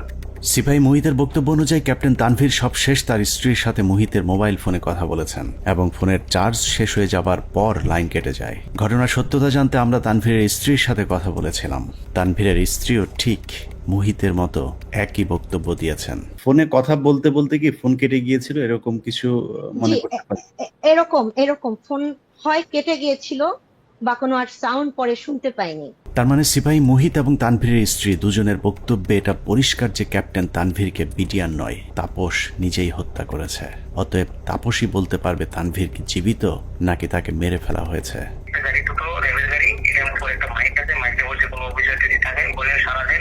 আমরা আপনাদেরকে উদ্ধার করতে আসছি। আমি বললাম স্যার এই তো আপনার নেওয়ার জন্য গাড়ি আসছে, তার আপনি চলে যেতে পারবেন, রাখো তুমি আগে একা বাইরেও গাড়ির টিকিট দেখো। দেখলাম গাড়ি, আমি হাতও দিলাম, গাড়ি প্যাক করলো, প্যাক করে এখান থেকে দুজন লোক নেমে আসলো, একজন সিভিল আর একজন প্রাইভেট পোশাকটা। আমাকে বললো যে অ্যাকচুয়ালি এখানে কি করছে, আমি স্যার এখানে একজন অফিসার আসে। হ্যাঁ আসে, এখানে আসলো, আসা করে জিজ্ঞেস করলো যে আপনি কে? উনি বলছেন যে আমি ক্যাপ্টেন তানভীর। উনি হচ্ছেন আমাদের এমপি তাপস। তখন উনি আমার দিকে বড় বড় করে চোখ থেকে তাকালেন, এমপি তাপস। ওনাকে বলছে তাদের গাড়িতে উঠে। সূত্র জানিয়েছে মুহিতের জিজ্ঞাসাবাদের এই রেকর্ডটি সিআইডিতে থাকাকালীন সেনাবাহিনী এবং র্যাবের কয়েক দফা জিজ্ঞাসাবাদ শেষে মুহিতকে সিআইডিতে জিজ্ঞাসাবাদের সময় মুহিত বলেন, আমার কোনো দোষ নেই, আমার অপরাধ একটাই, তা হলো জিজ্ঞাসাবাদে আমি ক্যাপ্টেন তানভীরকে তাপসের গাড়িতে তুলে দেওয়ার কথা সেনাবাহিনীর কর্মকর্তাদেরকে জানিয়েছিলাম। কোনো একটি জিজ্ঞাসাবাদের সময় তাপস নিজে উপস্থিত থেকে মুহিতকে নির্যাতন করেছেন বলেও অভিযোগ করতে শোনা যায় সিপাহী মুহিতের ওই গোপন রেকর্ডে। তানভীর স্যারকে ফোন করেন, তানভীর স্যারে আমি তানভীর স্যারকে পাঠাইছি, তানভীর স্যারকে তাপস স্যারের গাড়িতে উঠে দিচ্ছি, উনি যা বলবে তাই। উনি যদি আমি বলে যে আমি ওনাকে পাঠাই না, তাহলে আমার বাড়িটা তিনি বলছি তাপসের কথা, আমাকে এমন পিছনে দিল, দিয়ে আমাকে নিয়ে আবার সেনের ভিতরে রাখলো। রাখার পরে আবার লোক আসছে, তাপস সাহ আসছে, তাপস সাহকে নিয়ে আসে। তারা এনে বলে স্যার ওই সাওয়ার বেটা সবাই আপনার বলে আপনাকে তানভীরকে নাকি আপনি নিয়ে আসতে নিয়ে আসে। সে এমন জোরে থাপ্পড় মারলো আমাকে একটা, আমি একটা বাড়িতে বলে গেলাম। উঠাইলো, উঠাই বলছে তুই এই কথা আর কখনো যাতে তোর মুখ দিয়া না আসে। পিলখানা ট্র্যাজেডির ৩৩ ঘন্টা মূলত সেনাবাহিনীর যেসব অফিসার বেঁচে ছিলেন তাদেরকে খুঁজে খুঁজে মারার জন্যই কালক্ষেপণ করা হয়েছিল, যে অভিযানের শেষ হয় তানভীরকে গুম অথবা খুন করার মধ্য দিয়ে। বিএম এর ক্যারেট দিয়ে দিতে পারতো, 5 জন করে প্রত্যেক বছর এখানে দেওয়া যায়, সেটা যদি না দিতে পারতো তাহলে তাদের দিতে পারতো। কিন্তু এরা তো জানে যে আমার অফিসার না, সে জানে যে এটা আর্মির অফিসার। আর্মি থেকে পার্মানেন্ট যদি চলে আসতো তাহলে সে জানতো এটা আমার অফিসার, কোন অবস্থায় মারতো না, মারতে গেলে নিজেদের মধ্যে যুদ্ধ লেগে যেত। পিলখানা ট্র্যাজেডি বলতে আমরা শুধুই 25 থেকে 27 ফেব্রুয়ারির হত্যাকাণ্ডকেই জানি, কিন্তু পিলখানার মূল ট্র্যাজেডির শুরু হয়েছিল বিডিআর অস্ত্র সমর্পণের পর। সিপাহী মুহিতের মতো যারাই মূল ঘটনা তুলে ধরতে চেয়েছিলেন তাদেরকেই ঠান্ডা মাথায় হত্যা করা হয়েছে। 2009 সালের মার্চের 3 তারিখ বিডিআরেরা কাজে যোগ দেওয়ার পর থেকে জিজ্ঞাসাবাদের নামে সেনাবাহিনী মোট 108 জন বিডিআর জওয়ানকে হত্যা করেছে। এদের মধ্যে কয়েকজন ঘটনার পরিকল্পনার সাথে জড়িত, বাকিরা গুরুত্বপূর্ণ সাক্ষী। নিরীহ এসব বিডিআর সদস্যদের মৃত্যুর কারণ, পোস্টমর্টেম রিপোর্ট কিংবা হত্যাকাণ্ডের তদন্ত কোনো কিছুতেই বিডিআর পরিবারকে হস্তক্ষেপ করতে দেওয়া হয়নি। এমনকি গণমাধ্যমে কথা বলা নিয়েও দেয়া হয়েছিল কঠোর নিষেধাজ্ঞা। পিলখানা হত্যাকাণ্ডের পর জিজ্ঞাসাবাদে যারাই সত্য ঘটনা তুলে ধরতে চেয়েছে তাকেই হত্যা করা হয়েছে, কারণ পিলখানা হত্যাকাণ্ডের পরিকল্পনার সাথে সেনাবাহিনী এবং আওয়ামী লীগের কোন কোন ব্যক্তি জড়িত ছিল তা একমাত্র বিডিআর সদস্যরাই জানত, যে কারণে বিডিআরের গুরুত্বপূর্ণ সাক্ষীদেরকে জিজ্ঞাসাবাদের নামে নির্মমভাবে হত্যা করা হয়। আমি কেন 16 বছর জেল খাটলাম, এই জেল খাটার যে কারণ, এই কারণ আজ পর্যন্ত আমি আবিষ্কার করতে পারি নাই। আমার কাছে অত্যন্ত আশ্চর্যের কোয়েশ্চেন ছিল যে একটা নিরপরাধ মানুষকে কিভাবে 16টা বছর একটা দেশের বিচার বিভাগ আটকিয়ে রাখতে পারে। পিলখানার ভিতরে হত্যাকাণ্ডের সময় ভাই একটা পরিষ্কার একটা ছাই রঙের একটা পিকআপ ছিল, আমার সেলিম যেটা বলে, স্যার আমাদের মারার কোনো পরিকল্পনা ছিল না, দেখেন আমিও ইনজুর্ড, মানে রিকোয়েস্টেড গুলি তার হাতে লেগেছিল, আমাকে দেখাইছি, আমি দেখছি, তার কাছে কাগজও ছিল। তা আমি বললাম যে তুমি তো সবারে কাম 1 by 1 বললা, তো ঘটনা এটা কেন? তো স্যার আমরা তো এর মধ্যে ছিলাম না, আমার কথা ছিল, আমাদের পরিকল্পনা একরকম ছিল, এখানে এটা ছিল না, কিন্তু বাইরে থেকে একটা পিক আপ আসে, এই পিক আপ থেকে গুলি করে, তো সেখানে তো স্যার আমাকেও চিনে না, ওই সারদের এক লাইনে ছিল, তো গুলিটা সারদের গায়ে লাগে, ওই গুলির একটা অংশ আমার গায়ে লাগে। এইটা করে সম্পূর্ণ বহিরাগত। আমি বিশ্বাস করি এটা ভারত থেকে আসা, যাদেরকে পরে সুন্দর করে পার করে দেওয়া হয়, একটা অংশ চলে যায় গাড়িতে করে আসাদুজ্জামান নূর এলাকার ওই এলাকা দিয়ে, আরেকটা অংশ যায় বিমানে, এই অংশটাকে ফলো করে ডিজিএফআই, তাদেরকে ঢুকতে দেওয়া হয়নি এয়ারপোর্টে। আমি সেটা বের হয়ে যায় অ্যাম্বুলেন্সের মাধ্যমে, আঞ্জুমান মফিজের এই অ্যাম্বুলেন্সের মাধ্যমে চলে যায়। তো এটা সম্পূর্ণ বহিরাগত পরিকল্পনা, সহযোগিতা করে আমাদের কিছু সেনাবাহিনী অফিসার, ভিতরে ছিল কর্নেল শামস তার ব্যাটালিয়নের সদস্য, আর বাইরে তো বললাম রেজানুর কাজ করে নাই। আর আমাদের শেখ হাসিনা যদি থাকে জড়িত, কে কি কাজ করবে, কাজ করতে পারে নাই। তবে আমি মনে করি দায়িত্ব পালনের অনীহা, এই কারণে সবাইকে আইনের আওতায় নিয়ে আসা উচিত। আমাদের দুর্ভাগ্য, মইনুল আমাদের সেনাপ্রধান ছিলেন, এটা আমাদের লজ্জা। পরবর্তীতে সেনাপ্রধান থাকেন জেনারেল মুবিন, ইনিও এই অনাচার করে গেছেন। হত্যাকাণ্ডের সবচেয়ে গুরুত্বপূর্ণ সাক্ষী ছিলেন পিলখানা জামে মসজিদের পেশ ইমাম মাওলানা মোহাম্মদ সিদ্দিকুর রহমান। দরবার হলে সেদিন কি ঘটেছিল তার সবচেয়ে কাছ থেকে তিনিই দেখেছিলেন। সে ছিল মেন সাক্ষী। আমাকে বলছে যে আমরা 3 জন মেন সাক্ষী, এখন 3 জন মেন সাক্ষী বাঁচায় না মাইরে ফেলায় তো জানি না। আমি বলছি যে তুমি যা যা হয়েছে ওখানে দরবারে যা অফিসাররা বলছে এগুলো বলতে গেলা কেন? বললে কি হবে? সত্যি কথা বলবো না? হাসিনা ইচ্ছে করে মারছে, বলবো না? আমি যদি মরে যাই মরে যাবো, তার অসুবিধা। পিলখানা জামে মসজিদের ইমাম সাহেব শুধু দরবার হল নয়, আরো অনেক কিছু সাক্ষী ছিলেন। ঘটনার কয়েক মাস আগে থেকেই শুক্রবার জুম্মার নামাজের শেষে যেসব গোপন মিটিংগুলো হতো, সেখানে বিডিআরের সৈনিকদের সাথে তাপস, নানক এবং আওয়ামী লীগ নেতা তোরাব আলী সহ অনেককে উপস্থিত থাকতে দেখেছিলেন মসজিদের ইমাম সিদ্দিকুর রহমান। এই ডিসেম্বর মাস থেকে প্রতি শুক্রবার আমাদের মসজিদে আসতো, আইসা নামাজ পড়ে তারপর বলতো কি, মুয়াজ্জিন সাহেব, ইমাম সাহেব আপনারা যান, মুয়াজ্জিন সাহেব আপনি পরে এসে একটু মসজিদ আটকাইয়েন, আমরা একটু কথা বলি। কিছু লোক নিয়ে উনি মসজিদের মাঝখানে বসে কথা বলতো, 4 পাশে দরজা আটকাইয়া, তাই ওগুলো বাইরে থেকে শোনার কোনো কায়দা নেই, শোনা যাইতো না। এরকম প্রতি শুক্রবার করতো।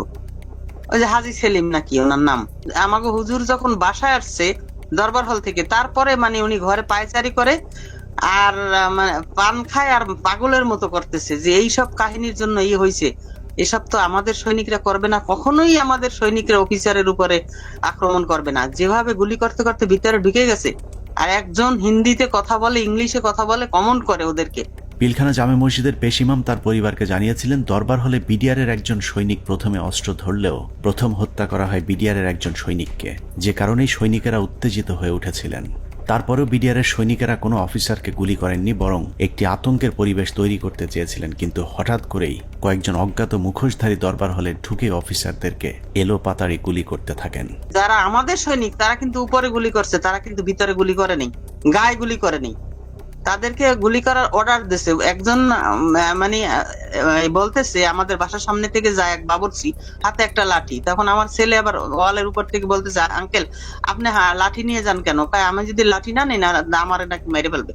এখন এরা ভয়ে এরা অস্ত্র নিছে, কিন্তু এরা গুলি করে নাই। এরা কি করছে, ওই ছাদের দিকে গুলি করছে, উপরে গুলি করছে, এই করিডোরে ওরা বের হয়ে চলে গেছে। ঘটনার পর জিজ্ঞাসাবাদেও ইমাম সাহেব একই কথা বলেছিলেন, কিন্তু বহিরাগতদের হিন্দিতে কথা বলার বিষয়গুলো বাদ দিয়ে সরকারের লিখে দেওয়া সাক্ষী দেওয়ার জন্য ইমাম সাহেবকে চাপ দেওয়া হয়।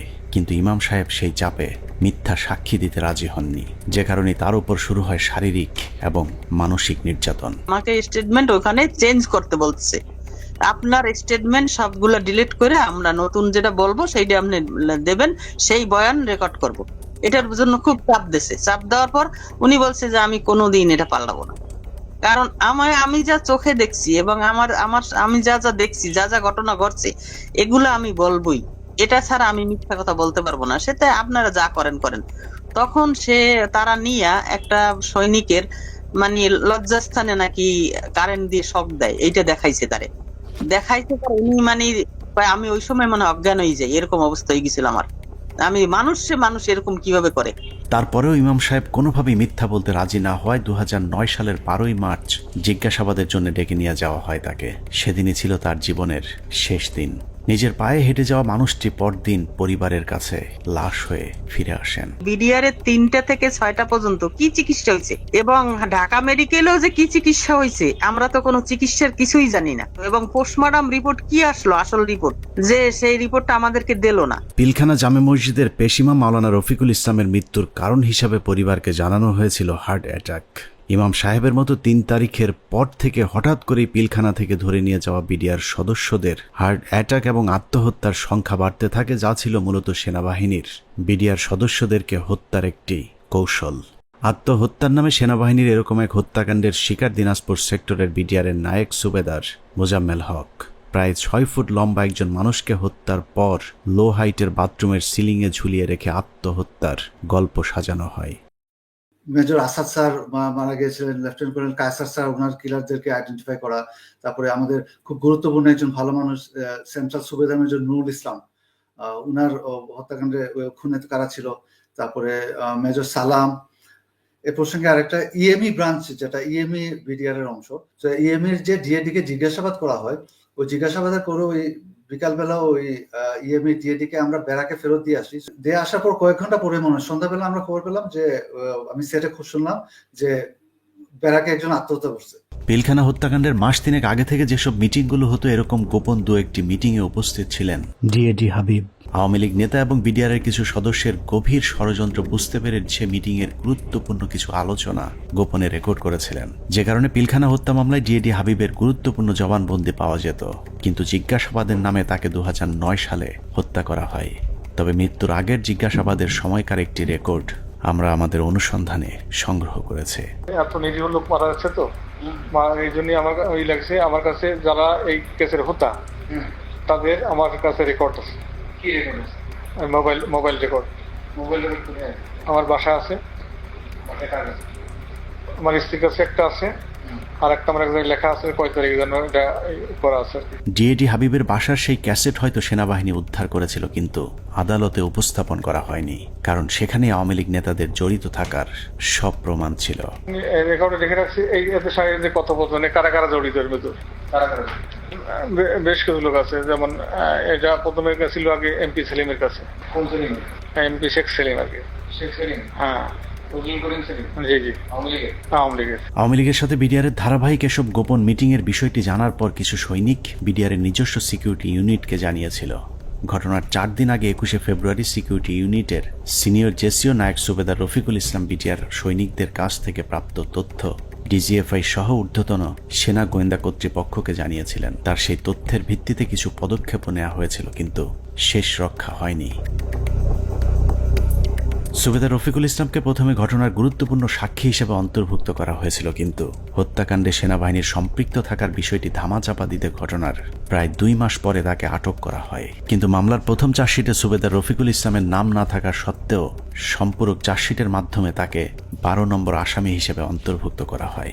নির্বাচনের উপলক্ষে তুরাবালি, যেটা হাজারীবাগের আওয়ামী লীগের নেতা যে লিটনের বাবা, তার সঙ্গে আমাদের বিডিআর সদস্যরা মিটিং এ করে যে কিভাবে তাপস সাহেবকে নির্বাচনে জয়ী করা যায়। যদি নির্বাচনে জয়ী করে দিতে পারো তোমাদেরকে অনেক সুযোগ সুবিধা দেওয়া হবে। এর উপর বিশেষ করে আমাদের কিছু সদস্য তাপসের বাসায় যায় এবং সেখানে তাপস তাদেরকে তার নির্বাচনী কাজকর্ম করার কথা বলে এবং তাদের যে সমস্ত তারা কিছু দাবি দেওয়া পেশ করে, সেই দাবি দেওয়া গুলা পুরা হবে বলে তাদেরকে আশ্বাস দেয়। আমি ঘটনা ঘটার 5 দিন পূর্বে 21 ফেব্রুয়ারি কর্তৃপক্ষকে জানাই আমার রিপোর্টের বিশেষ করিয়া পিলখানার সমস্ত ম্যাগাজিনে কোয়ার্টার এই কুতে অফিসার নিয়োগ দেওয়া হয় এবং বাহিরের যে সমস্ত গোয়েন্দারা ডিউটি করে। আমি পৃথিবীর ইতিহাসে নজির নাই যে কোনো ঘটনা ঘটার 5 দিন আগে রিপোর্ট দেয়। সেই রিপোর্ট আমি দিছি যে ঘটনা ঘটবে এবং কারা কারা জড়িত। সুবেদার রফিকুল ছিলেন বিডিআরের উজ্জ্বল এক নক্ষত্র। 2009 সালে তিনি অর্জন করেছিলেন শ্রেষ্ঠ ভিওপি কমান্ডার প্রথম পুরস্কার। এছাড়া অসামান্য এসিআর পুরস্কার ছাড়াও বাহিনীতে তার সুনাম ছিল সর্বজন স্বীকৃত। সীমান্তের অতন্দ্র এই প্রহরীকে মৃত্যুর মুখে ঠেলে দেওয়ার উদ্দেশ্যেই তার বিরুদ্ধে যাবজ্জীবন কারাদণ্ডের রায় দেওয়া হয়েছে। পিলখানা হত্যাকাণ্ডের আগে আওয়ামী লীগের যেসব গোপন মিটিং হয়েছিল সেই মিটিংয়ে অংশ নিয়ে আরেকজন সিপাহী সেলিম রেজা। 2009 সালে জিজ্ঞাসাবাদের সময় রেকর্ড করা সেলিম রেজার বক্তব্যটা অত্যন্ত গুরুত্বপূর্ণ। স্যার, আমি নির্বাচনের আগে ব্যারিস্টার ফজলুর তাপস বিডিআর কেন্দ্রে মসজিদে নামাজ পড়তে আসতেন। ওখানে আসার পরে captain colonel Shams, captain colonel Furqan, major Reza ওনারা কথা বলতেন। আমিও এখানে ছিলাম, আমিও মাঝে মধ্যে তাদের সাথে কথা বলতাম। কথা বলার এক পর্যায়ে নির্বাচনের কিছু আগে আমার তাপস সাহেব পিলখানার ভিতরে এসে নির্বাচনী ঘোষণা শুরু করে। তখন বলে বিডিআর তো অনেক সমস্যা আছে, তো আমরা এগুলো ক্ষমতায় গেলে সমাধান করে দেবো, তো এখানে বেশি কথা বলা যায় না, তো আপনারা আমার বাসায় আসেন। এই চলে গেল। এরপরে যখন নির্বাচন হয়ে গেল, নির্বাচন হয়ে যাওয়ার পরে ক্যাপ্টেন কর্নেল শামস উদ্বুদ্ধ করলো আমাদেরকে, তোমরা যে কথাবার্তা বললে তো তোমাদের দাবি দেওয়া তো কেমন কিছু হলো না। এখন আমি একটা প্ল্যান করে দিচ্ছি, তোমরা সেই প্ল্যান মোতাবেক শেখ সেলিমের বাসায় যাবো, তোমাদের দাবি দেওয়া জানিয়ে আসবো, আর যা যা করা লাগে আমি করে দেবো সবকিছু। জিজ্ঞাসাবাদে সেলিম রেজা জানিয়েছিলেন তাপস সেলিমদের সাথে গোপন বৈঠকে বিডিআর সদস্যদেরকে বলা হয়েছিল দরবার হলে শুধুমাত্র বিডিআর ডিজিকে জিম্মি করলেই শেখ হাসিনা তাদের সব শর্ত মেনে নেবেন। কিন্তু দরবার হলে যখন অফিসারদেরকে গুলি করে হত্যা করা শুরু হয় তখন সেলিম রেজা বহিরাগত খুনিদের বিরুদ্ধে অস্ত্র তুলে ধরেছিলেন, যে কারণে তিনিও গুলিবিদ্ধ হন। পিলখানার ঘটনায় সেলিম রেজার গুলিবিদ্ধ হয়ে হাসপাতালে ভর্তি হবার প্রমাণও আমাদের কাছে রয়েছে।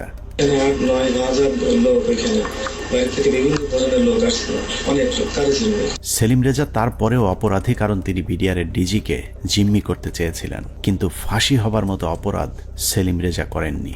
আওয়ামী লীগ নেতাদেরকে বাঁচাতেই সেলিম রেজার বিরুদ্ধে ফাঁসির রায় দিয়ে তাকে হত্যার পরিকল্পনা করা হয়েছিল। আমি এটা সমতুল্য অফিসারদের জিম্মি করার উদ্দেশ্য নিচ্ছে, কিন্তু হত্যা করার উদ্দেশ্য ছিল না, কাউকে মারার উদ্দেশ্য ছিল না। তো সেই তখন ওই মুহূর্তে আমি তাদেরকে সেভ করতে পারি, বাঁচাতে পারি। এরপরে এসকালার থেকে যারা ছিল তাদের চুল লম্বা লম্বা ছিল, পরশুরাম দেওয়ান আমাকে দেশের কোনো সহিত বলে আমার মনে হচ্ছিল না। থেকে ডিজি সাহেব সহ আমাকে গুলি করে, ডিজি সাহেব জায়গায় দরবারের সামনে পড়ে যায়, আর আমার হাতে প্রথমে বুকে লাগে আমার গুলিটা বুলেট প্রুফ থাকায় গুলিটা ডিপোসে হয়ে মুখের সম্মুখ ভাগ উপরে চলে যায়, আর একটু হলে আমার হয়তো গলায় লাগতো। মানে 3টা গুলি আঘাত আমার গায়ে। পিলখানা হত্যাকাণ্ডের মূল পরিকল্পনাকারীদের আড়াল করতেই বাংলাদেশ সেনাবাহিনী যা করেছে তা হিটলারের বর্বরতাকেও ছাড়িয়ে যায়। হিটলার যদিও অন্য দেশের অন্য ধর্মের মানুষকে হত্যা করতে চেয়েছিল, কিন্তু সেনাবাহিনী নিজেদের সহকর্মীদের উপরেও চালিয়েছে মধ্যযুগীয় বর্বরতা। পিলখানা হত্যাকাণ্ডের মূল পরিকল্পনাকারীদের পরিচয় যেই প্রকাশ করতে চেয়েছে তাকেই দুনিয়া থেকে সরিয়ে দেওয়া হয়েছে। এই ক্ষেত্রে বিডিআরের পাশাপাশি সেনাবাহিনীর কর্মকর্তাদেরকেও ন্যূনতম করুণা দেখায়নি সেনাবাহিনী। পিলখানা হত্যাকাণ্ডের অনেক গুরুত্বপূর্ণ ঘটনার সাক্ষী ছিলেন ক্যাপ্টেন শাহনাজ। তিনি প্রথম হত্যাকাণ্ডে ভারতীয় বাহিনীর উপস্থিতি আবিষ্কার করে গণমাধ্যমকে বক্তব্য দিয়েছিলেন। যে এসএমজিটি দেখা যাচ্ছে সেই এসএমজিটি সিলিংটা নরমাল সিলিং এর মতো না, একটু টেলিও এই সিলিং বাইনোকুলারটা আমরা আরবিতে ব্যবহার করি না, আমার জানা মতো বিডিআর ব্যবহার করে না। তার এই বক্তব্যের চড়া মূল্য দিতে হয়েছিল দেশপ্রেমিক সেনা কর্মকর্তা ক্যাপ্টেন শাহনাজ জাহানকে। প্রচন্ড পরিকল্পিত, অনেক আগে থেকে পরিকল্পনা করার বিষয়টা, ওই কথাগুলো তো আমি ওই দিনই বলেছি।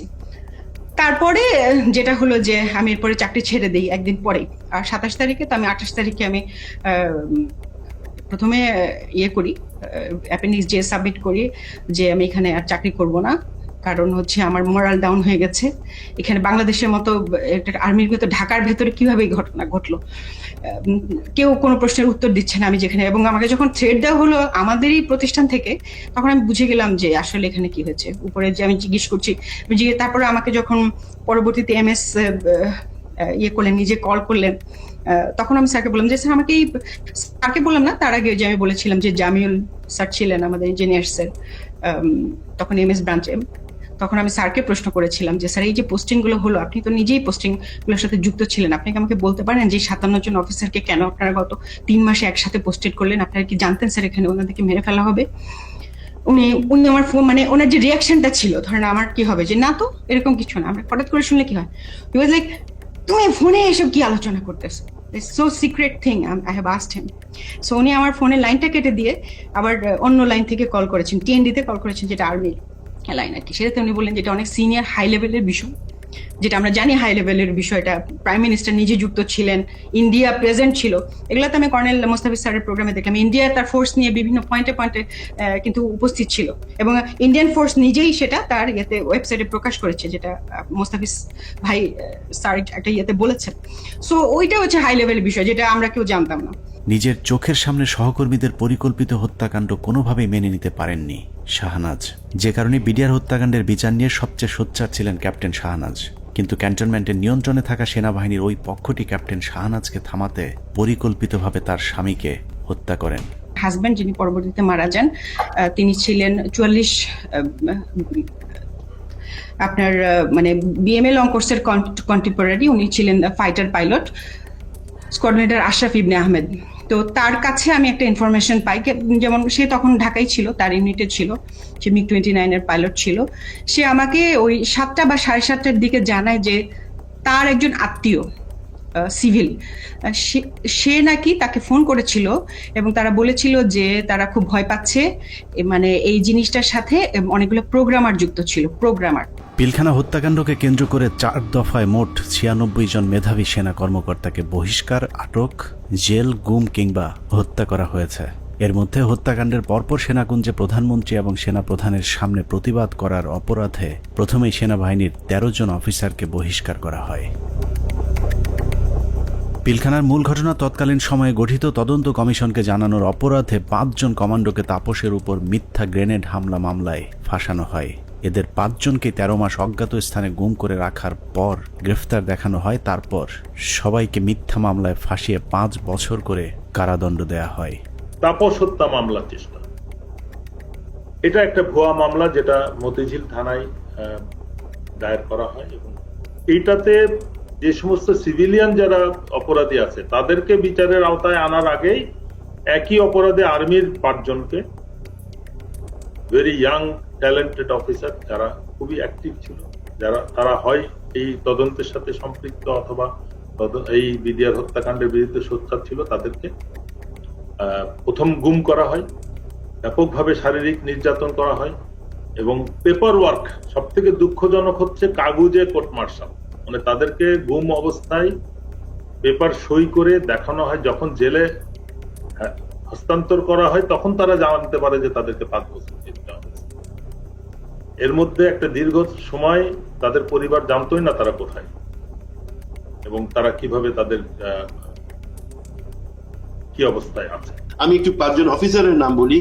এরা হচ্ছে captain Fuad, captain Rajib, captain Helal, captain Reza এবং ক্যাপ্টেন সুবায়ন। এরা কিন্তু হয় তদন্তের মধ্যে জেনে গেছিল যে আসলে কি জিনিসটা হচ্ছে, কারণ আমরা যেই জবানবন্দি ইনিশিয়াল ইন্টারোগেশনের পরে সেটা পাইতাম, তারা কিন্তু ওদের সাথে শেয়ার করতাম। এবং এই ক্যাপ্টেন রাজীব, ক্যাপ্টেন ফুয়াদ, তারা হচ্ছে MI3 থেকে বের হয়ে আসছিল, অস্ত্র নিয়ে বের হয়ে আসছিল যে তারা ঢুকে অফিসারদের উদ্ধার করবে। এই সমস্ত অফিসারকে করলো কি, কয়েকদিন পরে, বিডিআর ঘটনার কয়েকদিন পরে তারা এখানে একটা ভয়ঙ্কর খেলা খেলে। তাদের ধারণা থেকে এই অফিসাররা যদি বাইরে থাকে বা জীবিত থাকে তাহলে কিন্তু সত্যটা প্রকাশ পেয়ে যাবে যে এর মধ্যে ভারত জড়িত, এর মধ্যে আওয়ামী লীগ জড়িত, আওয়ামী লীগের কোন কোন নেতা জড়িত। হঠাৎ করে ডিবির মনিরুল ইসলাম এবং র্যাবের তখন লেফটেন্যান্ট কর্নেল জিয়াউল হাসান, খুনি জিয়াউল হাসান, তারা প্রথম আলোর সাথে মিলে একটা চক্রান্ত করলো। চক্রান্তটা কিভাবে, এই যে 5 জন অফিসারের নাম বললাম তারা কিন্তু তখন বিভিন্ন দপ্তরে চাকরি করতেছে, তদন্তে সাহায্য করতেছে। তারা সবাই কমান্ডো, সবাই বাংলাদেশ সেনাবাহিনীর সব থেকে প্রশিক্ষিত অফিসার, পেশাদার অফিসার, তারা কাজ করতেছে তাদের অফিসে। প্রথম আলোর নিউজ আসলো যে তাপসের উপরে যে বোমা হামলা হয়েছে, মনিরুলের উদ্ধৃতি দিয়ে, মনিরুল প্রথম আলোকে দিয়ে এই চালটা চাললো যে তাপসের উপরে বোমা হামলা হয়েছে সেটাতে সম্ভবত আরো 7 জন জড়িত আছে যারা সেনাবাহিনীর অফিসার। তার 2 দিন পরে প্রথম আলো আবার একটা নিউজ ছাপলো, আবারও মনিরুলের উদ্ধৃতি দিয়ে, সেই মানে পুলিশের ডিবির মনিরুল, পরে যে সিটিআইটি অর সামথিং সেটার প্রধান ছিল, তার বুদ্ধিতে কি আসলো, এই সমস্ত অফিসারকে সেনা কর্তৃপক্ষ অ্যারেস্ট করছে এবং তাদেরকে জিজ্ঞাসাবাদে তারা স্বীকার করছে যে তাপসীর উপরে তারা গ্রেনেড হামলা চালাইছিল, বোমা হামলা চালাইছিল। তখনও কিন্তু সে অফিসাররা পেপার দেখে, তারা অফিসে বসে পেপার দেখে দেখতেছে, প্রথম আলো লিখছে যে তাদেরকে নাকি অ্যারেস্ট করা হয়েছে কয়েকদিন আগে এবং তারা নাকি স্বীকারোক্তিমূলক জবানবন্দি দিছে যে তারা তাপসকে হত্যার চেষ্টা করছিল। তৃতীয় দফায় 2009 সালের সেপ্টেম্বর মাসে ব্রিগেডিয়ার জেনারেল আজমি সহ 7 জনকে বহিষ্কার করা হয়, যাদেরকে পরবর্তীতে লম্বা সময় গুম রেখে নির্যাতন করা হয়েছে। সবশেষ বিডিআর হত্যাকাণ্ড নিয়ে সরব ছিলেন এরকম অন্য কর্মকর্তাদেরকে চিহ্নিতকরণের কাজ চলতে থাকে। 2011 সালে MI-STর মেজর জিয়া সহ মোট 68 জন সেনা কর্মকর্তাকে মিথ্যা অভ্যুত্থানের অভিযোগ তুলে একসাথে বহিষ্কার করা হয়। এর মধ্যে 4 জনকে ছেড়ে দেওয়া হলেও বাকি 64 জনকে বিভিন্ন মেয়াদে সাজা দেওয়া হয়েছে, যাদের অনেকেই দীর্ঘদিন গুমের শিকার হয়েছিলেন। সবচেয়ে মর্মান্তিক পরিণতি হয়েছিল মেজর জেনারেল রফিক এবং কর্নেল শহীদের, যারা দুজন শেষ মুহূর্ত পর্যন্ত বিডিআর হত্যাকাণ্ডের মূল রহস্য উদ্ঘাটনের চেষ্টা চালিয়ে যাচ্ছিলেন। এই দুজন কর্মকর্তাকে যশোর থেকে জরুরি ভিত্তিতে প্রধানমন্ত্রী PSO-FDর আদেশে ঢাকায় আসতে বলা হয়। হেলিকপ্টারে ঢাকায় আসার পথে সুপরিকল্পিতভাবে দুজনকেই হেলিকপ্টার ক্র্যাশের নাটক সাজিয়ে হত্যা করা হয়। পিলখানা হত্যাকাণ্ডের শেষ শিকার ক্যাপ্টেন তানভীরকে শেখ তাপসের গাড়িতে তুলে দেওয়ার পর তার ভাগ্যে কি ঘটেছে সেটা নিয়েও সেনাবাহিনী কোনো তদন্ত হতে দিতে চায়নি, যে কারণেই অন্য একজনের লাশ ক্যাপ্টেন তানভীর বলে দাফন করা হয়। সেনাবাহিনীর পক্ষ থেকে অপরিচিত একজনের কবরে তানভীরের নাম ফলক বসিয়ে দেওয়া হয়, কিন্তু তানভীরের পরিবার এখনো প্রিয় মানুষের অপেক্ষায়। বললো এখন যদি তুই বাঁচতে চাস তাহলে তুই একটা লাশ নে। এখানে আমার শ্বশুর শাশুড়ি কোনোভাবেই তো মেনে নিল না, এমনকি ওই প্রোগ্রামে আমার আম্মুকে বললো যে আপনাকে ইয়ে করা হবে, MP করে দেওয়া হবে। আমার আম্মু ওখানে দাঁড়ালোই না। হ্যাঁ, আমার আম্মু চলে আসলো, 2টা ডেড বডি দাফন হলো। তো মেজর গাজ্জালি ভাইয়ের একটা লাশ দাফন হলো 653 নাম্বার ওনার কবরটা। ওনার শাশুড়িকে হচ্ছে পরবর্তীতে আওয়ামী লীগের MP করা হলো। আমার আম্মু তো ডিনাই করলো, আমার আম্মু এটা মেনে নিল না। আর আমার শ্বশুরকে বললো যে আপনার ফরেন মিনিস্ট্রিতে জব দিবে। আমার দেবরকে ও তো দেশের বাইরে থাকে, বললো যে তাকে আনানো হোক, তাকে হচ্ছে সরাসরি ক্যাপ্টেন হিসাবে ঢুকিয়ে দিবে আর্মিতে। আমাদের আসলে কোনো ফ্যামিলি আমরা কম্প্রোমাইজড কখনোই হইনি। পিলখানা হত্যাকাণ্ডে একজন সামরিক গুরুত্বপূর্ণ সাক্ষীকে হত্যা করা হয়েছিল। তিনি হলেন নাসির উদ্দিন আহমেদ পিন্টু। পিলখানা হত্যাকাণ্ডে বিএনপিকে জড়াতেই আটক করা হয় পুরান ঢাকার জনপ্রিয় এই বিএনপি নেতাকে। এরপর জেলখানায় বিডিআর মামলার আসামিরা তাকে গুরুত্বপূর্ণ তথ্য জানিয়েছিলেন, যে কারণেই পিন্টুকে পরিকল্পিতভাবে হত্যা করা হয়। জেলখানায় যখন এরা এত তথ্য দিত আমাকে, তখন আমি খুব বিব্রত অবস্থায় পড়ি, কারণ আমি তো আসলে কিছুই করতে পারবো। আমি তাদের বলি পিন্টু ভাই আছে, তাকে সব বলো। উনি তো প্রায় প্রতি সপ্তাহে উনি কোর্টে যান, কোর্টে গেলে তথ্যটা পাস করতে পারবেন, তোমাদের দায়িত্ব পিন্টু ভাইকে বলা। আমার বিশ্বাস, আমি ধারণ করি পিন্টু ভাই সকল তথ্য জানতেন জেলে থাকে, যে সবাই ওখানে আছে, এই জানার জন্য পিন্টু ভাই মারা গেছেন জেলে। হত্যাকাণ্ডের সব সাক্ষীদের নিশ্চিহ্ন করার এই পরিকল্পনা ছিল অত্যন্ত সুদীর্ঘ, বিস্তৃত। বিডিআর সদস্যদেরকে জিজ্ঞাসাবাদের নামে ধরে নিয়ে যাওয়া সেনা কর্মকর্তা, CIDর কর্মকর্তা আব্দুল কাহার আকন্দ সহ অন্য কর্মকর্তারা ডেথ সার্টিফিকেট এবং পোস্টমর্টেমের সাথে জড়িত সকলেই ছিল এই পরিকল্পনার অংশ। পিলখানা হত্যাকাণ্ডের সব সাক্ষীদের মুখ বন্ধ করবার পর শুরু হয় বিচার, যে বিচারের নামে বিডিআরের 18,519 জন জওয়ানের সাথে ইতিহাসের নিষ্ঠুরতম নৃশংসতা চালানো হয়েছে। এই মামলায় মূল পরিকল্পনাকারীদের বাঁচিয়ে দিয়ে সাক্ষীদেরকে করা হয়েছে খুন, খুনিদের করা হয়েছে সাক্ষী আর চোখে দেখেনি এমন সাক্ষীদের বর্ণনাতেই হয়েছে ফাঁসির রায়। উদুরপিণ্ডি বুদর ঘাড়ে চাপিয়ে সেনাবাহিনী তাদের অপকর্মের দায় চাপিয়ে দিয়েছে নিরীহ বিডিআরদের উপর। বিচারের নামে বিডিআরের উপর কতটা অবিচার করা হয়েছে তা দেখতে আমরা 2-1 ফাঁসির আসামির বিচারের নমুনা তুলে ধরলেই সবকিছু দিনের মতো পরিষ্কার হয়ে যাবে, যার শুরুটা করব পিলখানা হত্যা মামলার 1 নম্বর আসামিকে দিয়ে। অনুসন্ধানের শুরুতেই ডিএডি সৈয়দ তৌহিদের কথা বলেছিলাম, যিনি পিলখানা হত্যা মামলার 1 নম্বর আসামি। বলা হয়েছে পিলখানা হত্যাকাণ্ডের মূল পরিকল্পনাকারী তিনি। তার ব্যাপারে একটা গল্প সাজানো হয়েছিল। ডিএডি তৌহিদ নাকি ছিলেন জাহাঙ্গীর কবির নানকের বাল্যবন্ধু, তার সাথে মিলেমিশেই ঘটানো হয়েছে পিলখানা হত্যাকাণ্ড। এখন প্রশ্ন হলো, নানকের সাথে মিলেমিশে যদি ডিএডি তৌহিদ হত্যাকাণ্ড ঘটিয়ে থাকেন, তাহলে তৌহিদের যদি ফাঁসি হয়, নানক কিভাবে বেঁচে গিয়েছিলেন? আমার হাজবেন্ড কোনো মন্ত্রী, কোনো MP কারো বাসায় যায় নাই, কোনো মিটিং এ তার নাম নাই, কোথাও সে নাই। প্রধানমন্ত্রীর কাছে সে গেছে, এইখান থেকেই তার শুরু হলো।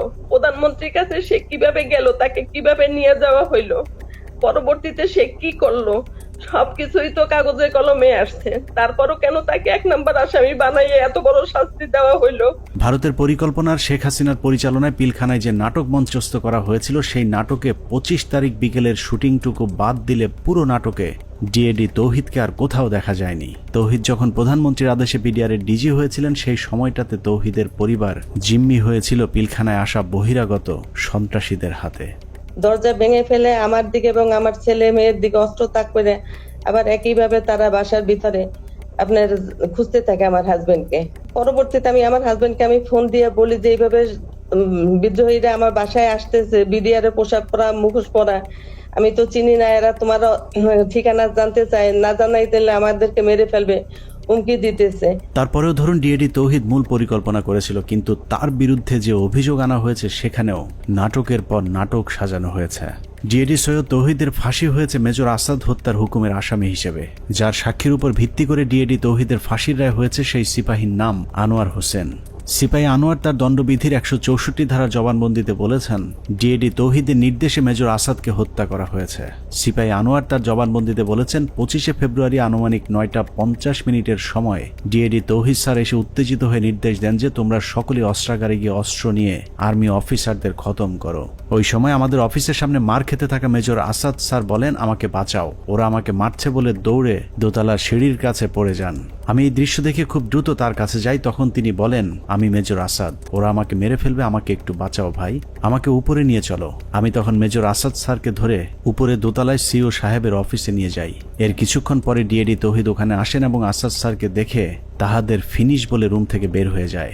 সঙ্গে সঙ্গে হাবিলদার বেলায়েত, নায়েক আসাদ, সিপাহী আমিনার মেজর আসাদ স্যারকে গুলি করে হত্যা করে চলে যায়।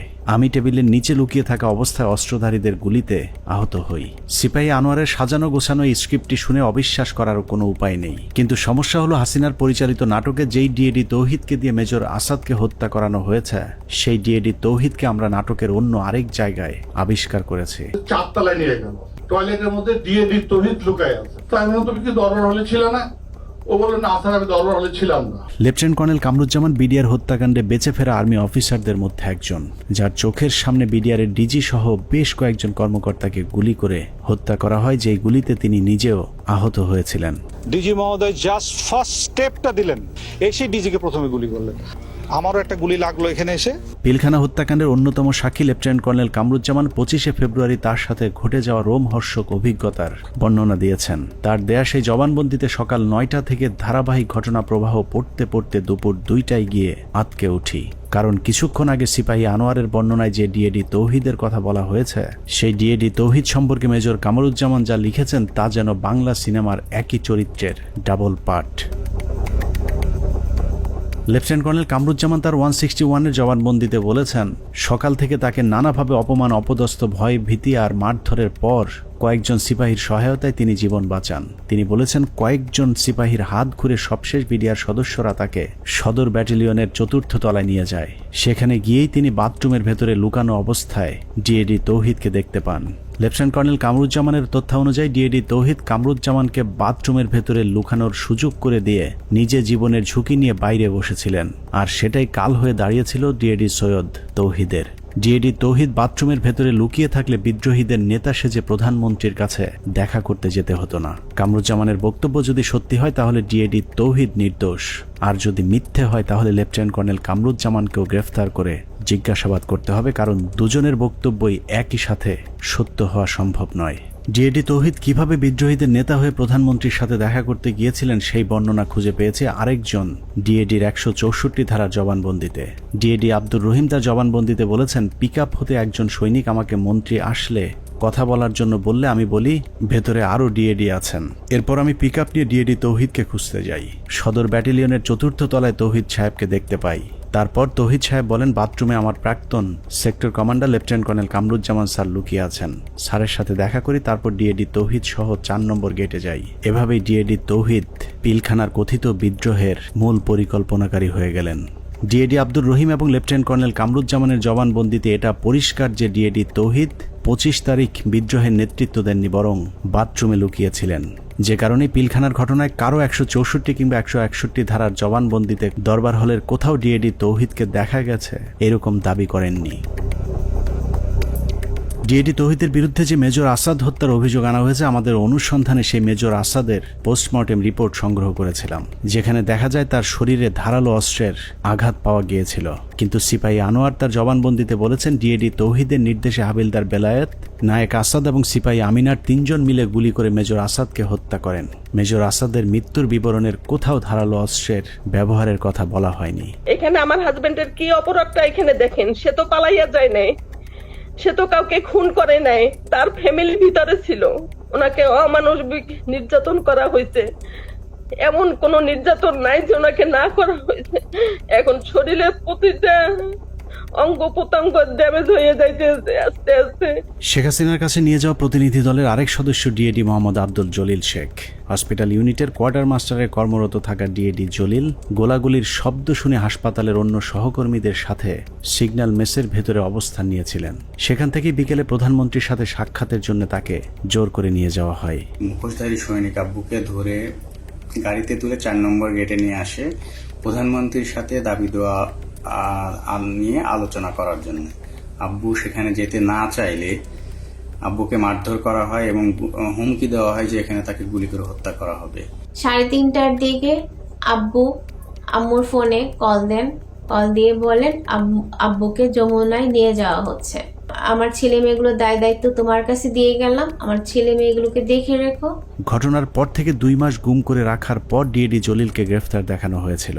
এই 2 মাসে জলিলের হাত পায়ের 10 আঙুলের সবগুলো নখ উপড়ে ফেলা অবস্থায় আদালতে তোলা হয়। সেই থেকে 2 পা সোজা করে আর হাঁটার সৌভাগ্য হয়নি ডিএডি আব্দুল জলিল শেখের।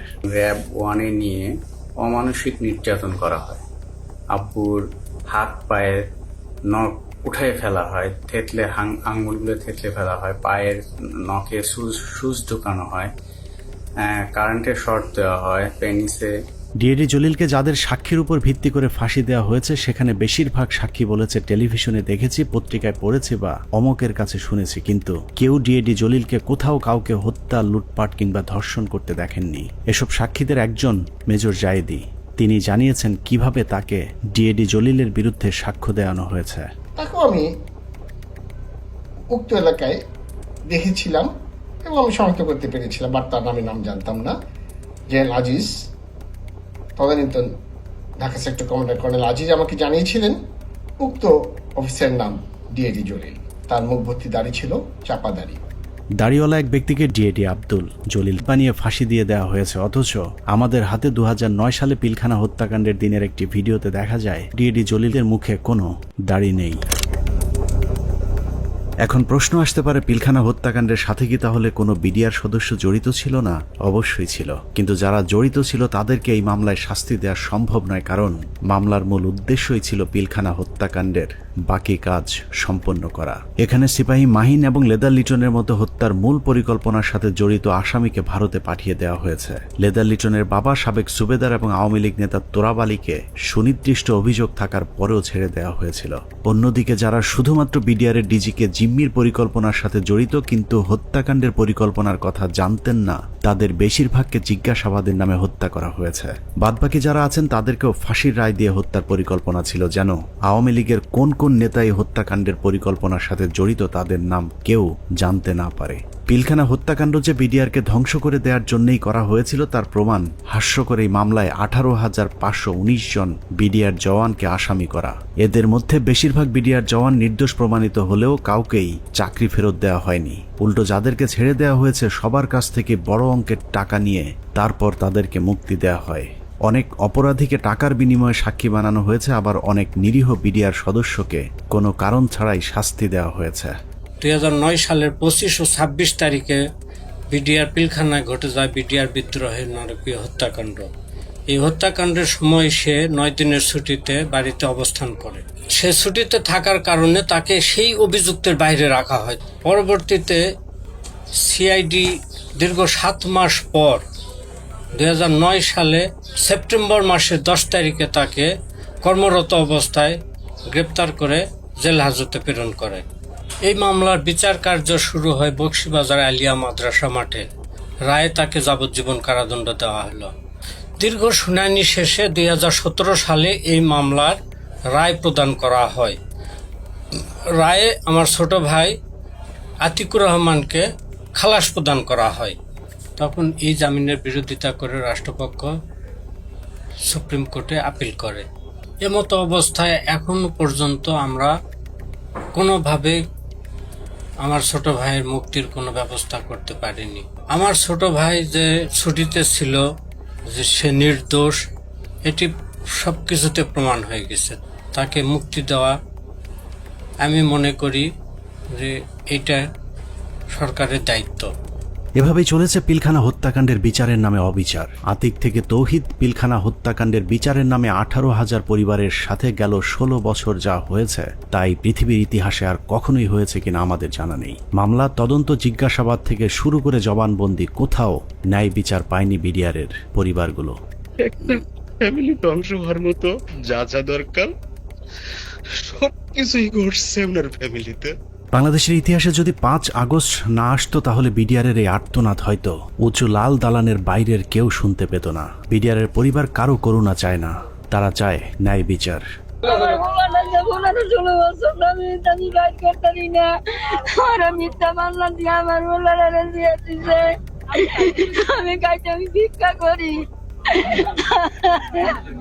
অনেক হয়েছে, আর না। পিলখানা হত্যাকাণ্ড নিয়ে নতুন করে কমিশন তৈরি হয়েছে। আমরা সেই কমিশনের কাছে সুষ্ঠু তদন্ত চাই। আমরা কমিশনের প্রতিদ্বন্দ্বী নই, বরং কমিশনের সুবিধার্থে আমরা পিলখানা হত্যাকাণ্ড নিয়ে গঠিত প্রথম তদন্তের সাথে জড়িত কয়েকজন কর্মকর্তার কিছু পর্যবেক্ষণ দিয়ে অনুসন্ধান শেষ করব। পিলখানা হত্যাকাণ্ডের পরের 2 সপ্তাহ সেনাবাহিনীর একটি অংশ সঠিকভাবে তদন্তের চেষ্টা করেছিল, কিন্তু সেই তদন্ত শেষ হবার আগেই তাদেরকে থামিয়ে দেওয়া হয়। আমি তদন্তকালে যেটা দেখলাম, কিছু বিষয় তদন্তে মনোযোগী হওয়ার কারণে কমিটির অন্যান্যরা আমাকে মোটামুটি একটা হোস্টাইল মেম্বার হিসেবে চিহ্নিত করে এবং অসহযোগিতা শুরু করে এবং আমার কার্যক্রমকে তারা ওপেনলি ডিসক্রেডিট করার চেষ্টা করে। এই পরিস্থিতিতে যখন তারা ব্যর্থ হয় তখন ব্রিগেডিয়ার রফিককে আমাদের তদন্ত কমিটির একজন সদস্য কোনো চাহিদা বা কোনো প্রয়োজন ছাড়াই আমার সিনিয়র তাকে সম্পৃক্ত করে, যেহেতু উনি সিনিয়র, উনি সম্পূর্ণ দায়িত্বটা নিয়ে নেন এবং পরবর্তীতে রিপোর্ট সাবমিট করেন। তদন্তকারী দল একটি বিষয় লক্ষ্য করেন যে পিলখানা হত্যাকাণ্ডে যাদেরকে হত্যা করা হয়েছে তাদের বেশিরভাগকে খুব সম্প্রতি বিডিআরে বদলি করা হয়েছিল। এই বদলির সাথে যারা সম্পৃক্ত ছিল তাদেরকে সন্দেহভাজন মনে করেন তদন্তকারী ওই সেনা কর্মকর্তারা।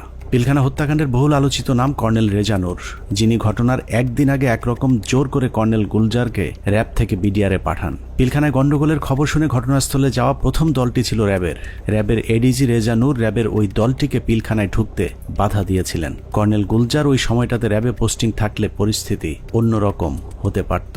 এইখানে মেইন গেটে শামসাররা ছিলেন, র্যাব 2 ছিল, মানে র্যাব 2 প্লাস হচ্ছে মানে শামসার অলরেডি বলেছেন যে মানে আয়ত্তের মধ্যেই ছিল, কিন্তু কোনোভাবেই অর্থাৎ রেজানুর খান স্যারের সঙ্গে উনি আবার মানে আমার আগের সিও ছিলেন, সেই হিসাবে স্যারের সঙ্গে আমারও কথা হয় যে স্যার এই ব্যাপার তো এটা আমরা ইয়ে করতে পারি, কোনোভাবেই মানে এটা অপারেশন করার কোনো মানে উনি কোনো পারমিশন দেননি। পিলখানা হত্যাকাণ্ডে শহীদদের একটা বড় অংশ ছিলেন যারা ভারতের সাথে ব্রহ্মারি এবং পাদুয়া যুদ্ধে অংশ নিয়েছিলেন, যে কারণে তদন্তকারীদের সন্দেহ আরও প্রকট হয়। অতএব হঠাৎ করে এতগুলো পোস্টিং কি কারণে কেন হয়েছিল সেটা খতিয়ে দেখতে হবে।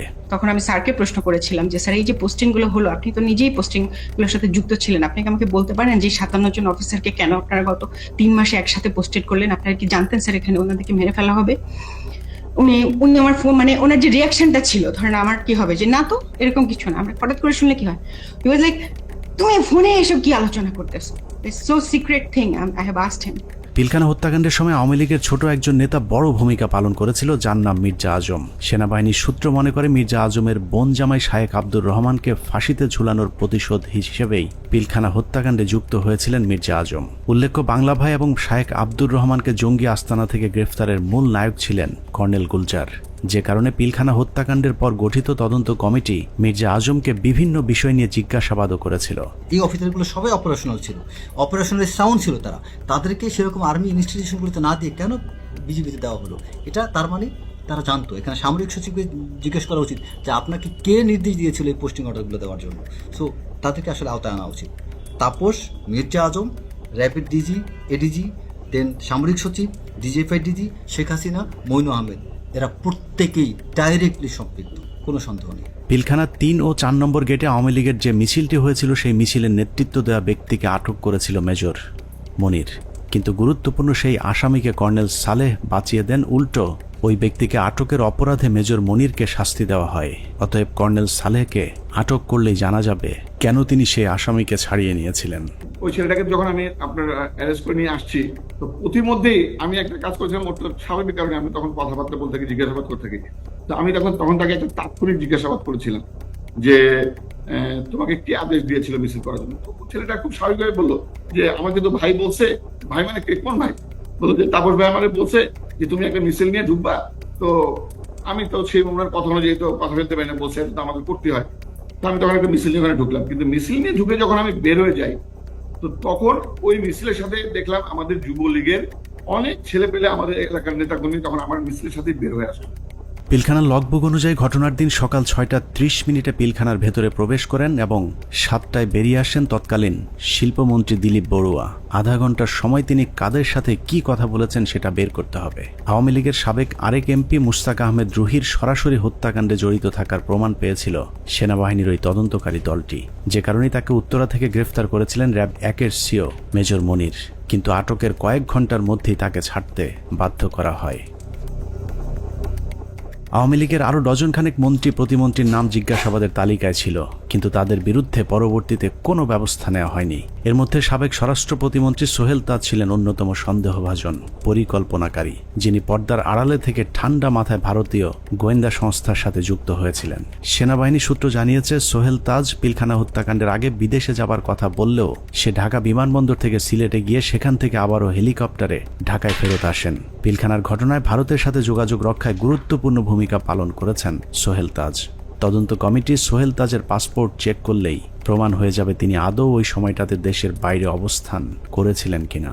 পিলখানা হত্যাকাণ্ডের মতো এত ভয়ঙ্কর একটি সরকারি পরিকল্পনার সময় সোহেল তাজ কোথায় ছিলেন, তার ভূমিকাই বা কি ছিল তা পরিষ্কার হওয়া প্রয়োজন। বলা হয়ে থাকে সোহেল তাজ ঠিক ঘটনার আগে দেশের বাইরে অবস্থান করছিলেন। যদি সেটাও হয়ে থাকে তাহলে তিনি হঠাৎ করে কেন দেশের বাইরে চলে গেলেন? হত্যাকাণ্ডের এই পরিকল্পনা তিনি দেশবাসীকে না জানিয়ে কেন আত্মগোপনে ছিলেন সেটাও খতিয়ে দেখা প্রয়োজন।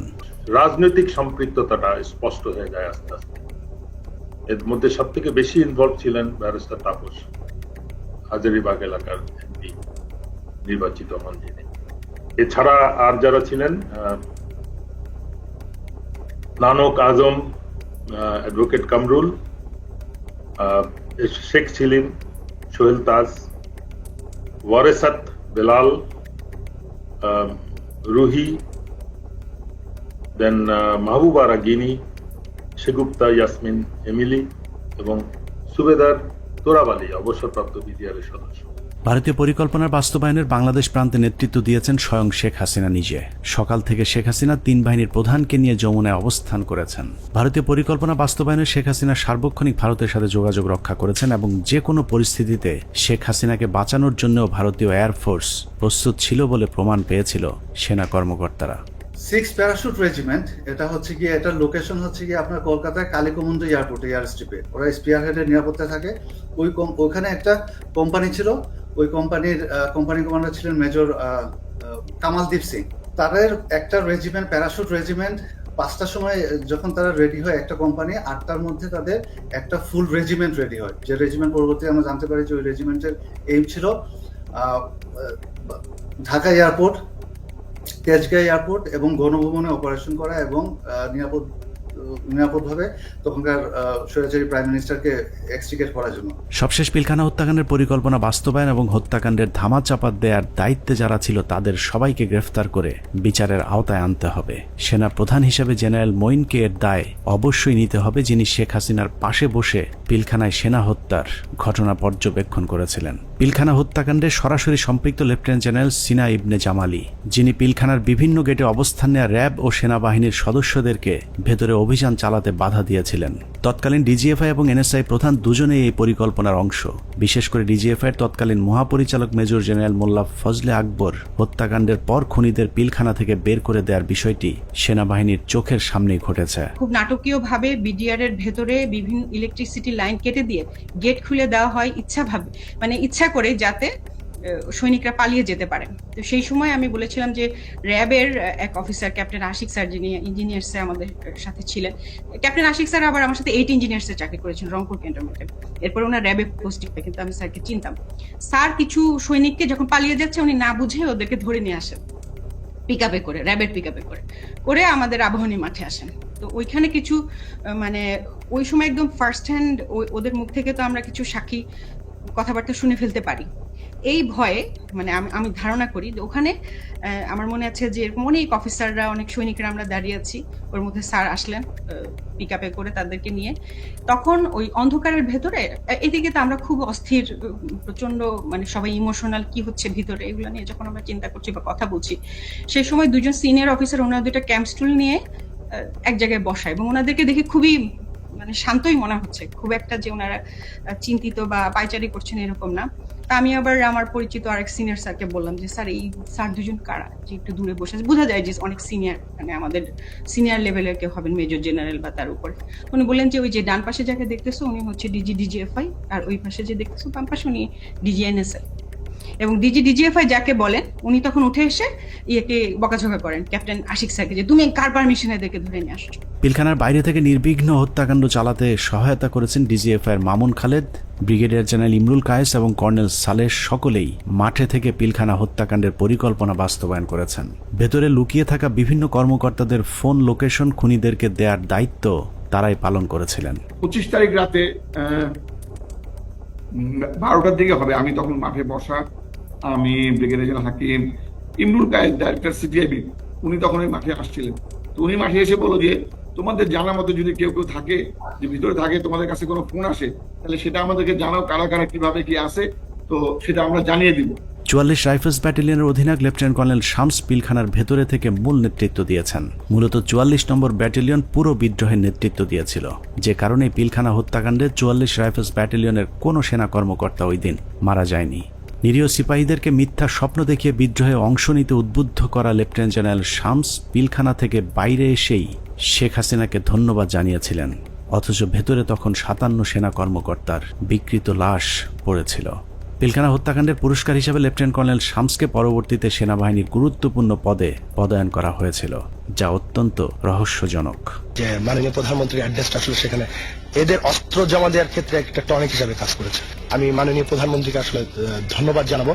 আমাদের হাতে আসা তথ্য বলছে 2009 সালের 25শে ফেব্রুয়ারি পিলখানার দরবার শুরুর ঘণ্টা 3 আগে সকাল 6টায় হঠাৎ করে বিডিআরের কেন্দ্রীয় কোতের দায়িত্ব পরিবর্তন করে মেজর রিয়াজকে দেওয়া হয়েছিল, যার বিরুদ্ধে পিলখানা হত্যাকাণ্ডে সম্পৃক্ত থাকার সুনির্দিষ্ট প্রমাণ পেয়েছিল তৎকালীন তদন্তকারী সেনা কর্মকর্তারা। তাকে দ্রুত গ্রেফতার করলে গুরুত্বপূর্ণ তথ্য পাওয়া যাবে। পিলখানা হত্যাকাণ্ডের 2 দিন পর ব্রিগেডিয়ার জেনারেল মইনুল ইসলামকে মেজর জেনারেল পদোন্নতি দিয়ে বিডিআরের ডিজি বানানো হয়েছিল। ডিজি হয়েই হত্যাকাণ্ডের সব আলামত নষ্টের পুরো দায়িত্ব পালন করেছিল মেজর জেনারেল মইনুল ইসলাম। পিলখানায় হত্যাকাণ্ড বাস্তবায়ন, তদন্তে বাধা, জিজ্ঞাসাবাদের নামে সৈনিক এবং সেনাবাহিনীর কর্মকর্তাদের নির্যাতনের দায়িত্ব পালন করেছে এমন আরও কয়েকজনের তালিকা আমাদের হাতে এসেছে। এদের মধ্যে র্যাব 2 এর তৎকালীন CEO lieutenant colonel Salauddin Bir Protik, brigadier general Moazzem, brigadier Saidur Rahman, brigadier Mukim, colonel Imran Ibne Rouf, lieutenant colonel Sharafat, যারা 57 সেনা কর্মকর্তা হত্যার আসল রহস্য ধামাচাপা দিতে সেনাবাহিনীর 96 জন এবং বিডিআরের অসংখ্য পরিবারের উপর চরম জুলুম নির্যাতন চালিয়েছেন। 16 বছরে বিডিআরের এরকম অনেক পরিবার আছে যারা পেট বাঁচাতে রাস্তায় ভিক্ষা করতে নেমেছে। আমাদের অনুসন্ধানে কোনো অপরাধীকে বাঁচাতে চাইনি কিংবা নির্দোষীকে ফাঁসাতেও চাইনি। আমরা আসলেই একটা সুষ্ঠু তদন্ত সাপেক্ষে বিচার চাই, যেই বিচারে শুধুই বিডিআর নয়, সব খুনিদের বিচার হবে। নিরীহ বিডিআরদেরকে দ্রুত মুক্তি দেওয়া হবে এবং যারা নিরপরাধ ছিল তাদেরকে আবারও চাকরি সহ সকল সুযোগ সুবিধা ফেরত দিতে হবে। আল্লাহ হাফেজ।